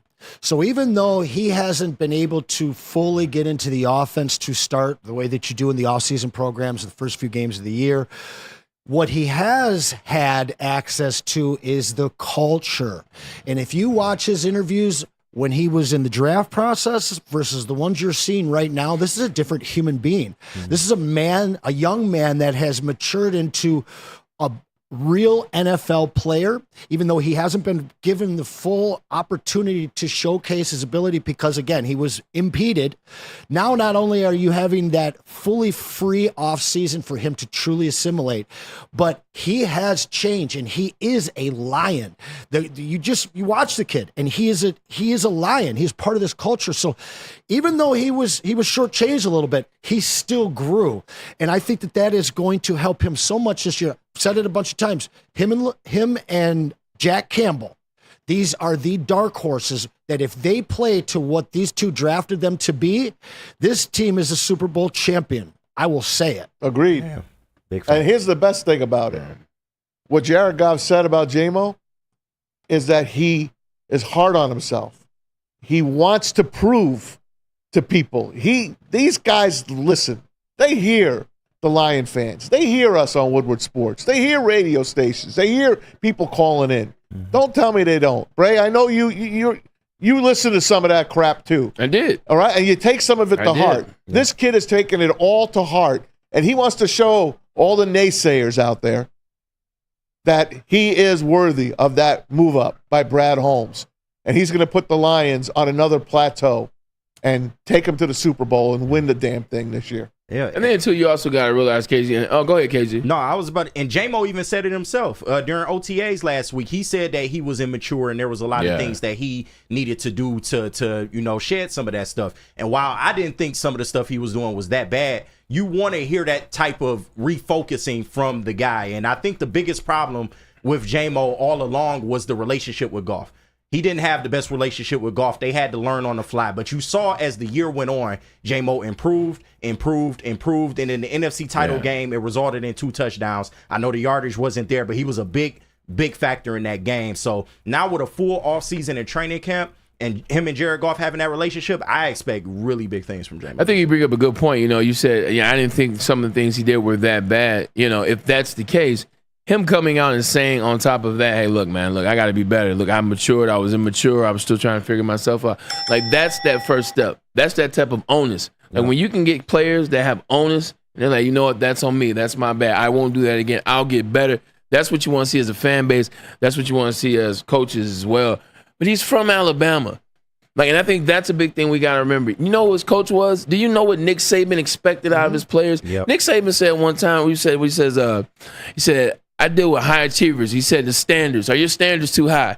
I don't believe my standards are too high. Like, we have high achievers. I believe we want to be the highest of achievers. High achievers hate those that underachieve, and underachievers hate high achievers. Jameson Williams comes from an organization and a program in Alabama that has achieved at the highest level for over a decade. He understands what being in this position is. So I think that's something that you can rely on too. He knows what it takes to be on top. We're going to see what he has this year. Another guy last year, and this is the sound that I thought we had. Sam Laporta out of Iowa Hawkeyes, man, was just phenomenal. He and Jahmyr Gibbs both up for Rookie of the Year. Sam Laporta, almost 1,000 yards, like we talked about, the best rookie year in a decade out of these guys. Was pretty much the number 1 tight end in the league last year, regardless of age, regardless of class. Well, this is his second year. He's going to do it again. This is Jared Goff talking about Sam Laporta. Yeah, he can always get better. We were talking about it today, and we can all get better. But I've seen him try to do that, ask a ton of questions, and try to take his game to the next level. And he has. It's shown early on here. And he's a guy who's always pushing himself, which makes it fun, and wants to know different things. Asks me questions. Asks all the coaches questions. Is hard on himself. And the sky's the limit for him. Sky's the limit, and it's hard to take his game to the next level because last year, Anson Wells was a phenomenal year for the Iowa Hawkeye. Yeah, I mean, you can break down Ditka and Gronkowski and that first year from Kyle Pitts, and there's some numbers that Laporta doesn't beat, but as a full body of work, he has the greatest rookie season out of any tight end, in my opinion. The things, when you saw him a little bit in the beginning of the season, his rookie year, seemed a little arrogant. I've seen that kind of come down, but I'll tell you what, his arrogance was well-deserved because what he did on the field last year has to scare opposing defenses and excite the Lions brass so much because he's going to continue to grow. They were really just starting to use him in those last 4 or 5 games of the season in a multitude of ways because they really truly knew what they have. This is a guy that, you're looking at Brock Bowers stuff that I'm reading and H-back, inline, the move tight end, wide out, and in the slot. Laporta can do all of those things. So, I've been talking about Sione Vaki and these other guys with all of their versatility. I think we're going to see a lot more from Laporta than just what he did last year.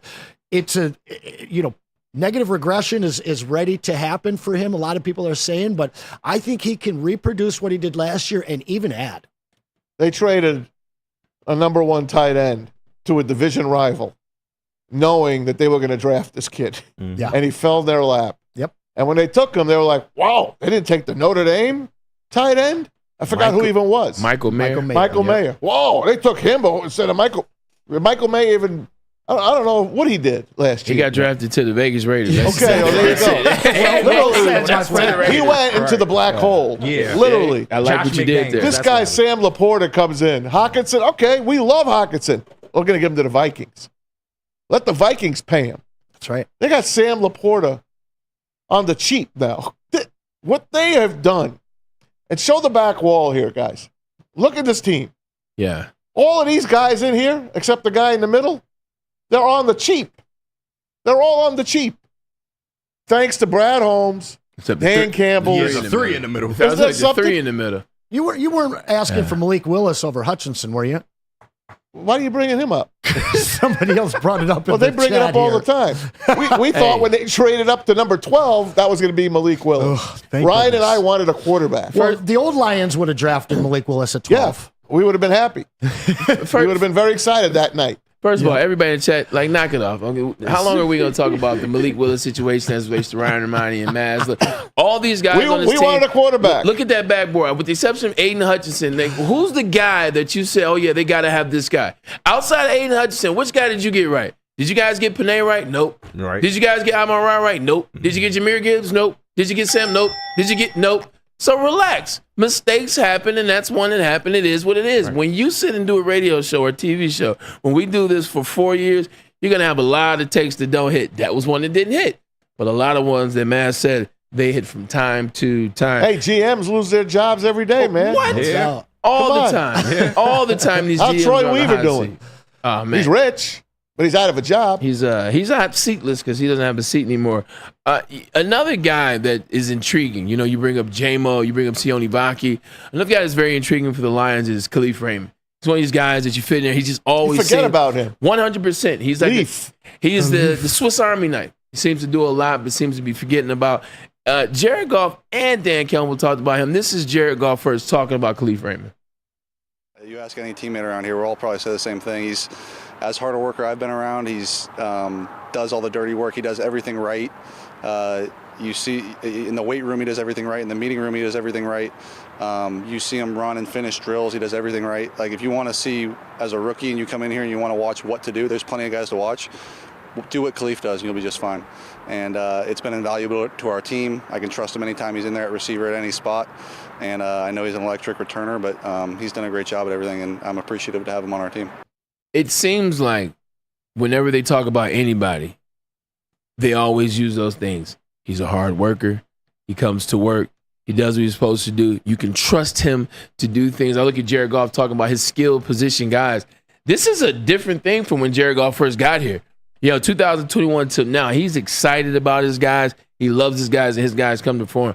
But Khalif Raymond is one of those guys, man, whether it's, catching a screen, whether it's catching a pit on third down, whether it's punt return. They put him in big moments, and he never seems to disappoint. KG, what do you think about Khalif Raymond? No, everything you just said, how dynamic he is in the return game, that was the first real impact we saw from Khalif. Was that the New York Jets game 2 years ago? Yep. Then we started seeing him more in the pass game. Like you said, the third downs. Josh Reynolds wasn't the only one catching crucial third downs. It was Khalif Raymond as well. And when he went down, the Lions, they missed him, man. They did. They absolutely could have used him during that last run. So getting someone like that back, I think it speaks wonders, and he could challenge for that wide receiver 3. I think it'll be DPJ, but it's definitely Khalif is in the running for that. Khalif is in the running, and this is Dan Campbell talking about that same player. He loves him. Khalif Raymond. Yeah, Leaf is our, he's another one of our Swiss Army knives. He does it all for us. His versatility to play all the positions. He can play the X, the F, the Z, and he's our returner. He's got real return ability and speed. All right, so he mentally knows those 3 positions offense, and he's got speed. So he's a guy that's always going to have a place in our offense. It's a matter of how much do you use him and where do you use him at. But he's going to be a critical piece for us offensively, but also obviously as a returner too. Because the new kickoff too now, it may be right in his wheelhouse as well. Man, as I come to you on that one, the new kickoff might be right. No one's ready for this. I got news for you. This is if you ever watched the XFL, man, the XFL is the only way that you would actually have seen this kind of kickoff. This is going to be a completely different way of watching football, guys. There's no more tuning out on the kickoff anymore because it could become one of the most exciting plays of the game again, like it used to be. Like when you had great returners like Billy White Shoes Johnson. Oh, Billy White Shoes. You go on and on. Terry Metcalf. How many other great kickoff returners were there? Devin Hester. Eric Metcalf was fire. Eddie Drummond. Mel Gray. And Mel Farr. Eddie Drummond. Mel Gray. Mel Farr. Penn State. Check it out, man. This is going to be different. I feel like Eddie Drummond was like the only Pro Bowler we had in 2002. Yeah. For like 20 years, we had no good players except for return. Dre made it the year. It was weird. It was like Eddie made it, and then Dre came the next year and he made it or something like that. But yeah, out of Penn State, Dre Bly was cold, man. North Carolina. Mel Gray was our best though. Oh. The Leaf is just, he's our Cameron Reeves Maben of the receiver room. He is the glue. He's a guy that probably won't be the number 3, but in certain formations he will be. He's going to be used a lot, and he's going to step up in a couple of games when they need him because somebody else is dinged up. We see a Lions team full of guys like this now. When it was all those guys before, now it's just a handful and full just enough where they never have to worry about getting deep, you know? Listen, that Minnesota game when he got hurt, that hurt them. Yes. Just think if they had him against the 49ers, who the hell knows what could have happened? Yeah. You know, you lose a piece of your team. Yeah. They lost Brock Wright and they lost him. Those are 2 big pieces of that offense that those guys always believed in and always used. So to have him back at full strength, that Minnesota game was almost hell for us. Laporta and Khalif Raymond. Mm-hmm. We got Laporta back, thank God, for the playoffs, and now we get Khalif back, hopefully 100% healthy. That's more muscle for this Lions offense. You don't have to like a person to understand what they do on the field and like that person on the field. But I had a chance to meet Khalif Raymond last year remember I told you. You bowled. 100%. Yeah. I knew Maz would remember. I met him at Amon-Ra St. Brown's bowling event. It was on the east side somewhere. I can't remember. But went up to Amon-Ra St. Brown, and as I was about to walk up to Amon-Ra St. Brown to say hello, do the whole song and dance, Khalif Raymond kind of intervened. He was there first. And I said, hey, what's going on, Khalif? He instantly started talking about me, Michigan, this, that, and the third, man, boom, boom. But great. I instantly turned it back on him and say, look, bro, I was in New York, man. I was at the Lions New York game. I saw you did. I saw your skills. I see what you do whenever you come in, man. It's tough to be put in there, and when you're put in there, you're expected to make a play. You're expected to make a big play. So not only do I respect him on the field, man, love Khalif Raymond. He's a great dude. And Dan Campbell loves him. As he should, because everything Dan Campbell said is Special true. teams is Dan Campbell's real love. But besides the tight end position, special teams. Special teams is the real love. Look, we want to take a quick commercial break. Let's do that. We have Dr. Piers joining up. Jeff Piers, you know it's Thursday, so you know what time it is. Michigan Sport and Spine. We will get him in to talk about some of the latest things going on in the world of injuries. But first, let's get a message in from Guardian Alarm.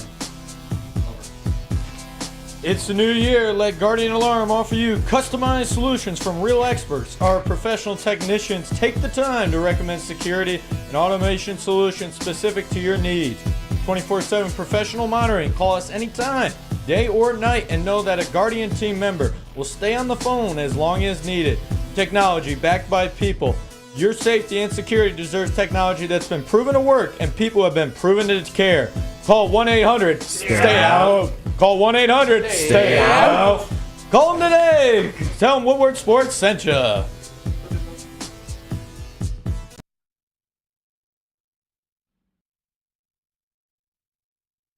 Congratulations to the real Coach of the Year, Motor City Dan Campbell. Just put your head down and go to work. It's about to be fun, man. It's about to be fun. Woodward Sports.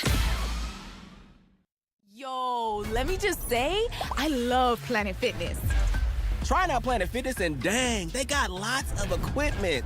Not me getting a Planet Fitness membership just for the 24-hour perk. Listen, the PF Black Card is worth every penny for this hydro massage. I'm a new man. Did y'all know that the PF app has workouts you can do at home? Cheapest therapy I can find is Planet Fitness. All the benefits, all for less. Planet Fitness, big fitness energy for all. The most talked about Detroit media by other Detroit media, and we love it. It's the Woodward Sports Network. Braylon Edwards here, Premier Pet Supply. Man, just looking around, who's got it better than pets?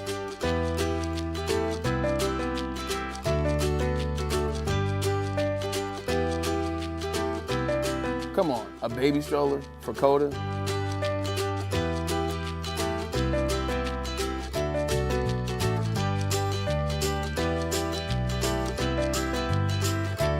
A chef for Lola, really?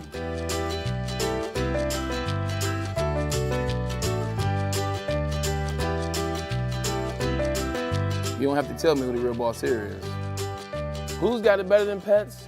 Nobody, especially here at Premier Pet Supply. For over 30 years and more than 13 locations, Premier Pet Supply has everything that your pet can dream of. And guess what? It's all under one roof. Premier Pet Supply, family owned, operated, and proud to call Metro Detroit home. Check out premierpetsupply.com or scan the QR code today. Who's got it better than pets? Nobody! A ton of fun, a ton of sports, and a ton of man-meat. Welcome to the Woodward Heavyweights, live daily 5 to 7 p.m. on Woodward Sports. We talked about it a lot on Tuesday. You know what time it is? It's Thursday. It's 3:30, so we're talking to our man, Dr. Jeff Pierce, Michigan Sports and Spine Center. Been doing this for a very long time. Always good to have him in there, and I can't wait to ask him this question. Doc, have you ever seen an albatross in person? Once. Once you seen an albatross? Don't even tell me you witnessed? Partly. Oh, partly. Partly I did. I did witness it. No way. We're playing a little scramble out there today over at Northville, a little golf outing. It was fun. Playing with my dad, big Stan. And I got a lot of love there. I got the drive. Got us out there about 270, 280. 210. 210 in. 210 in. My dad hits a shot. Nice shot. Hit a low liner, rolled up there, played a nice little fade, tucked it in there.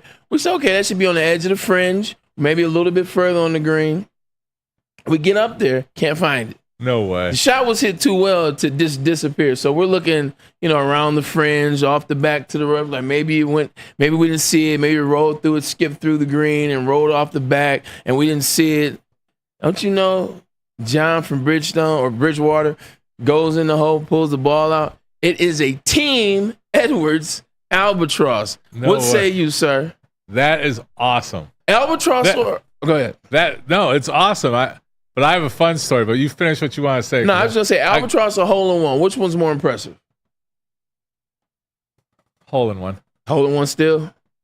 I mean, albatross is more rare. Let's say my dad had hit the drive and... No, I'm loving it. It's like a no-hitter with two pitchers going. Okay, it still counts. It counts. Edwards get all credit on June 6th? June 6th. See, I see it as like a 14-inning no-hitter. Because you got to have that perfect drive, and then you basically need a hole-in-one after that. Yeah, it's tough. I got to tell you a funny story. All means. Everybody knows Scotty Bowman, right? Oh, yeah. I'm name dropping. I'm calling it out. I told you, this is the Mr. Name Drop. No, these are all real stories. These are people I'm involved with. So we're at the golf outing up at Grand Traverse. It was the first year. Tremendous course. It was actually a terrible day. It was 9/11, and we were there. I'm teamed up with Scotty Bowman. We're 210 yards out. He pulls out. This is like, right? Long time ago, 20 plus years ago. Scotty pulls out some funky fairway driver that we didn't see before, and he literally lays it on for our team about 10 feet from the hole. You're so full of blah, blah, blah. I guarantee you that was pure luck. He goes, no, Doc, that ain't luck. That's my skill. I go, fine, do it again. He hits the second ball, which I gave my ball because we're a scramble. He puts it within that one. Wow. Whoa. Scotty Bowman, we're about 210 yards out. Isn't that crazy? Legend but we did not put it in the hole. And the links. I asked you a little bit about my back before we came on the show. Back's been a little tight lately. I've been in the gym a little bit too much. Muscles getting overdeveloped, so back's tight. Speaking of back tightness, 2 Tigers have back injuries. One is Kelly Carpenter, who the Tigers have been waiting to figure it out this season. Not necessarily figured it out yet, but the injury is described as lumbar spine inflammation when Carpenter landed on the injured list Wednesday. Talk about what exactly that lumbar spine stress fracture is for Kelly Carpenter, what that means for him this rest of the season.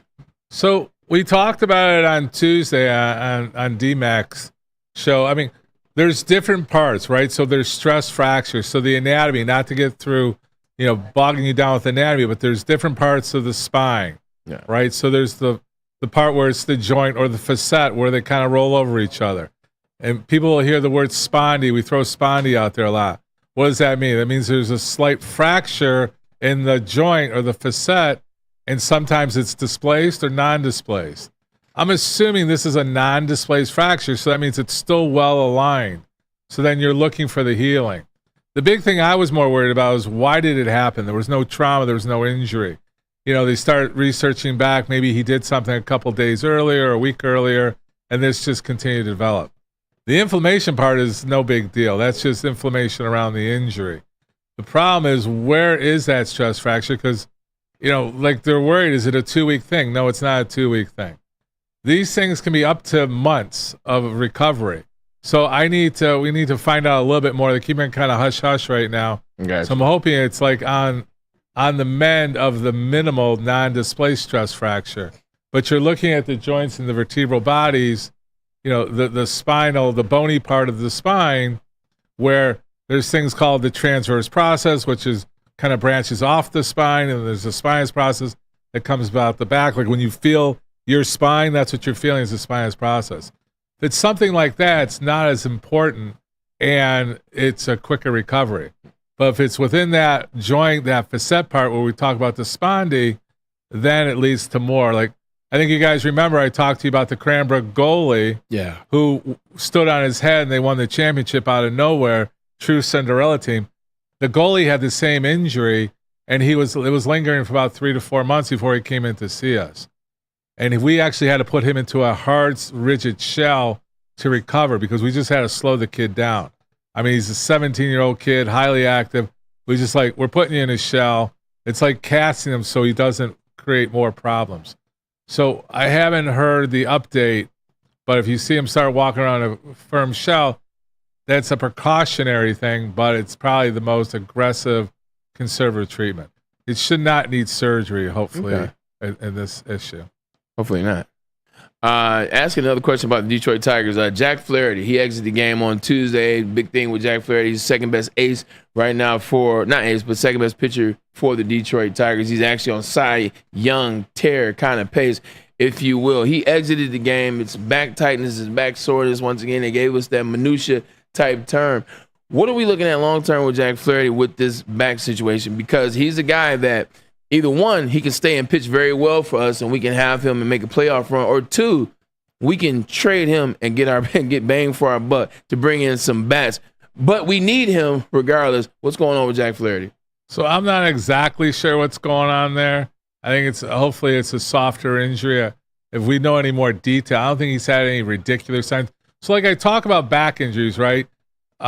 You're worried about red flags. You're worried about radicular pain, meaning pain, numbness, or tingling down the leg that's radiating.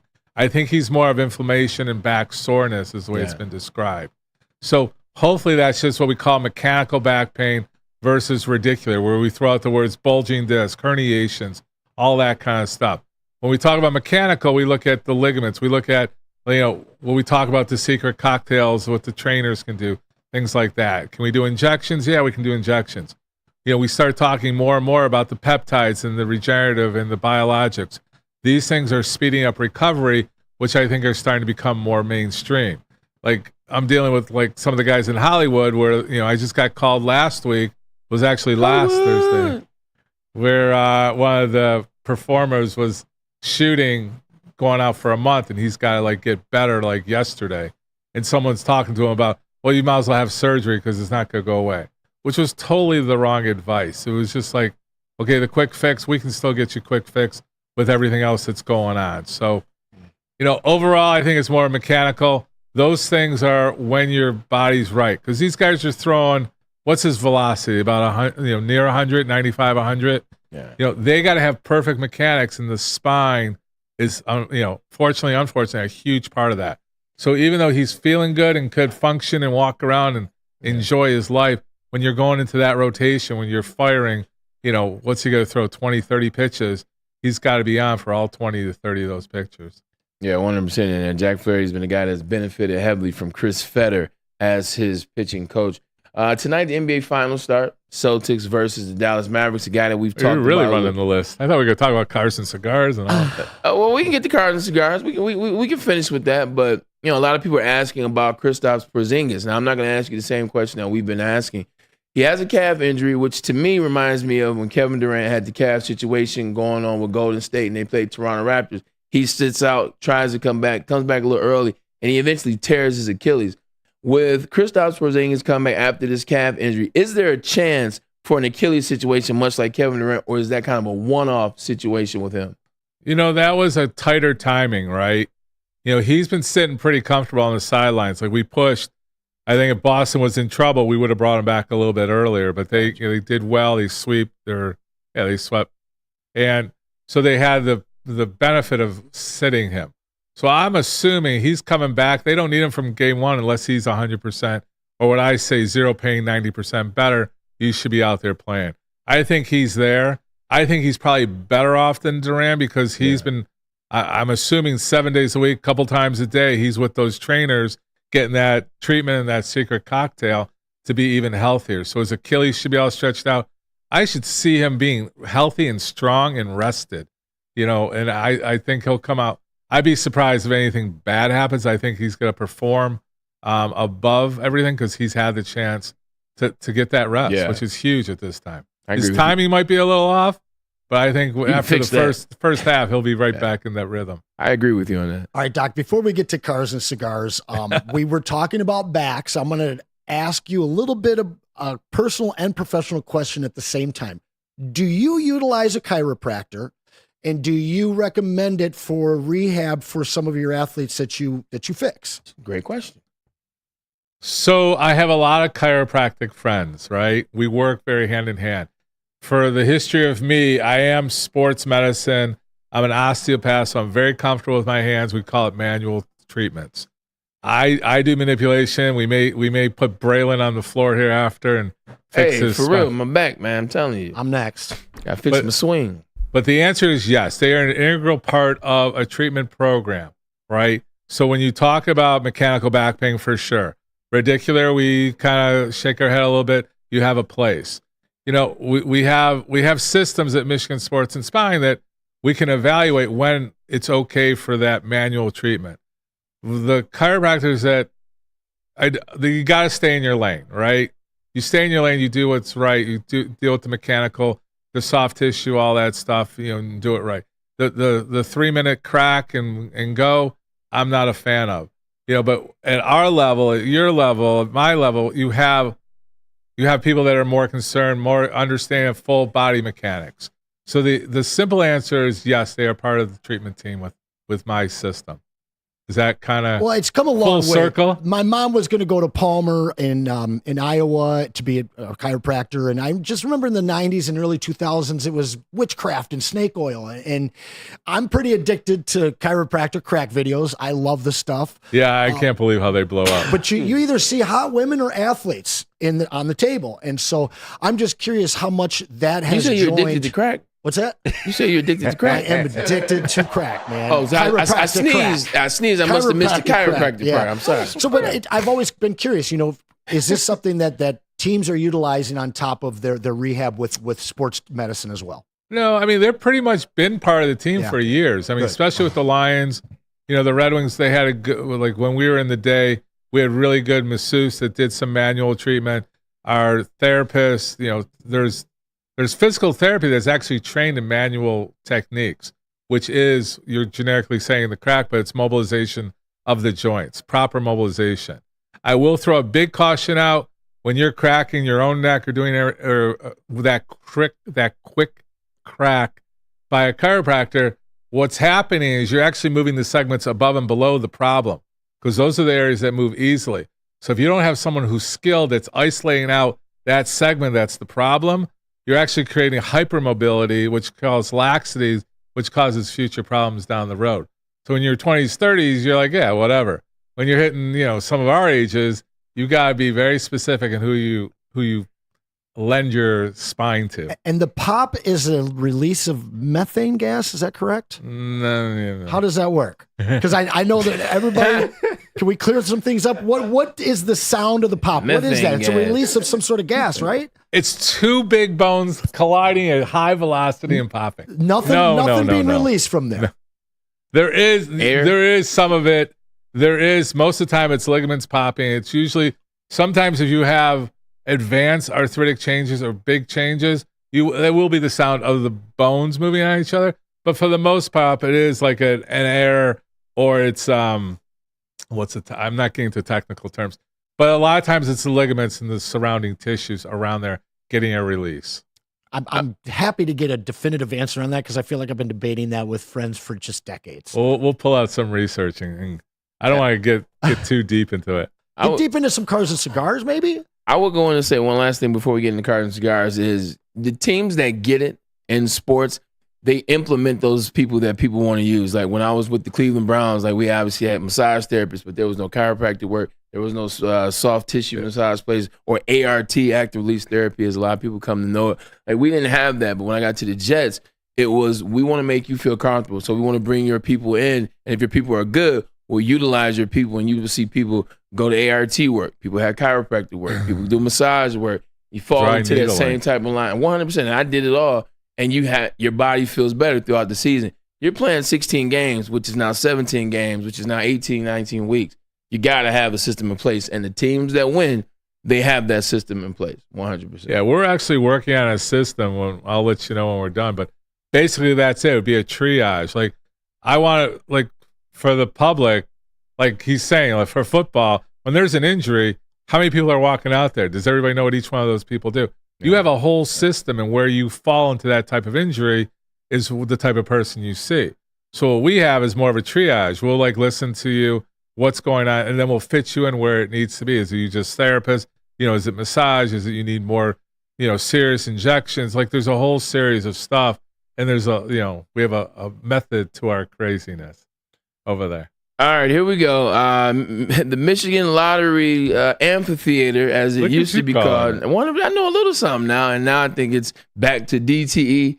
So no, it's Pine Knob. You were doing so well. No. I'm talking about the amphitheater. It's Michigan Lottery Amphitheater. It went to Freedom Hill. Freedom Hill. That's what it was. DTE turned back to Pine Knob. Yeah. Cars and cigars. You got Joe Fagari over there. You got Dario over there. I know some of the heavy hitters big time.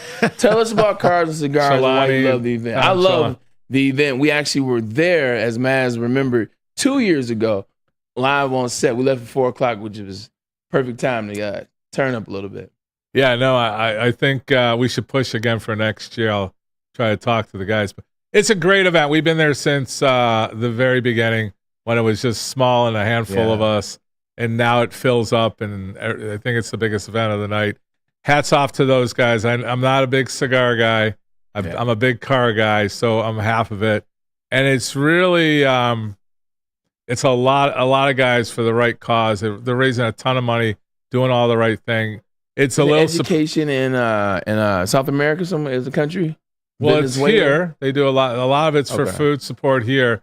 But then the guy they get the cigars from, which I won't promote, but they help his town there too.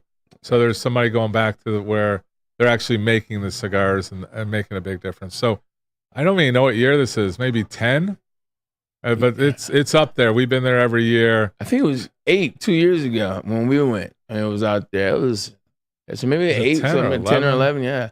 Yeah, so we were part of it at the beginning. We've been supporting it, and really it's my buddies from Our Magazine are the ones who support it, and Tom's been a good friend for a long time, and he's those guys making a big difference in the community, which with my charity, they've always been supportive of my charity too for the disabled athletes. So it's a give and take, but he's taken his to this level, and that's the difference. I love that you brought that up. The event is fun. My favorite part of the event, though, Anson and Di, is the dressing. It's a lot of peacocking, as they call it, going on out there. The dress are smooth, the suits, the sport coats, the smokers' jackets, as you would call them. If you're going to cars and cigars, you gotta be wearing something fly. What are you dressing in? I'm going low profile. You going low profile? Yeah. It's getting you driving too competitive. Your car? That's not too low profile. I'm going. I'm more casual this year than I've been running all day, so I'll change out of this monkey outfit. But I'll When do you leave cars and cigars? Because I know some guys, they get to stand out there till 11. Some people leave at 5, and some people around like that 7 to 9 range. Where are you at? So I was told to be there by 6. It starts at 4. Okay. Because they know I'm notoriously late. The actual event starts at 7. But I have an issue up at Pine Knob. There's, I cover all the concerts, so it's concert season. Ooh, so Hootie and the Blowfish are out there tonight. Hootie's there today? Hootie's there today. Darius country Rucker? now? You said what? Isn't he country now? He's always been, Hootie tonight. He's always been country. Hootie's at Pineapple. Where's Hootie? So I'll have Darius to be Rucker? back there helping out with some of the production people, and it'll be a fun night. I gotta apologize to my mom. My mom used to listen to Hootie and Blowfish and country music back in like the 80s and 90s. And what is She's this? ahead of her time. And now I find myself listening to country music. So shout out to mom. You were right as always. What am I gonna do? You a country music guy? I hate to admit that in the last couple of years, I've opened to it a little bit, but no, I am not a country music guy. I think music, like good music is good music. Like good music hits your ear a certain way. It doesn't matter what genre it is. Like good music. I was listening to some Japanese jazz or something like that, and it was just like fire. I was like, who would have known? You know what I'm talking about? I would love to tell you. Yeah, like that stuff is fire. So like good music hits the airwave a certain. It doesn't matter what it is. Yeah, I think country is just being doing this for 25 years now.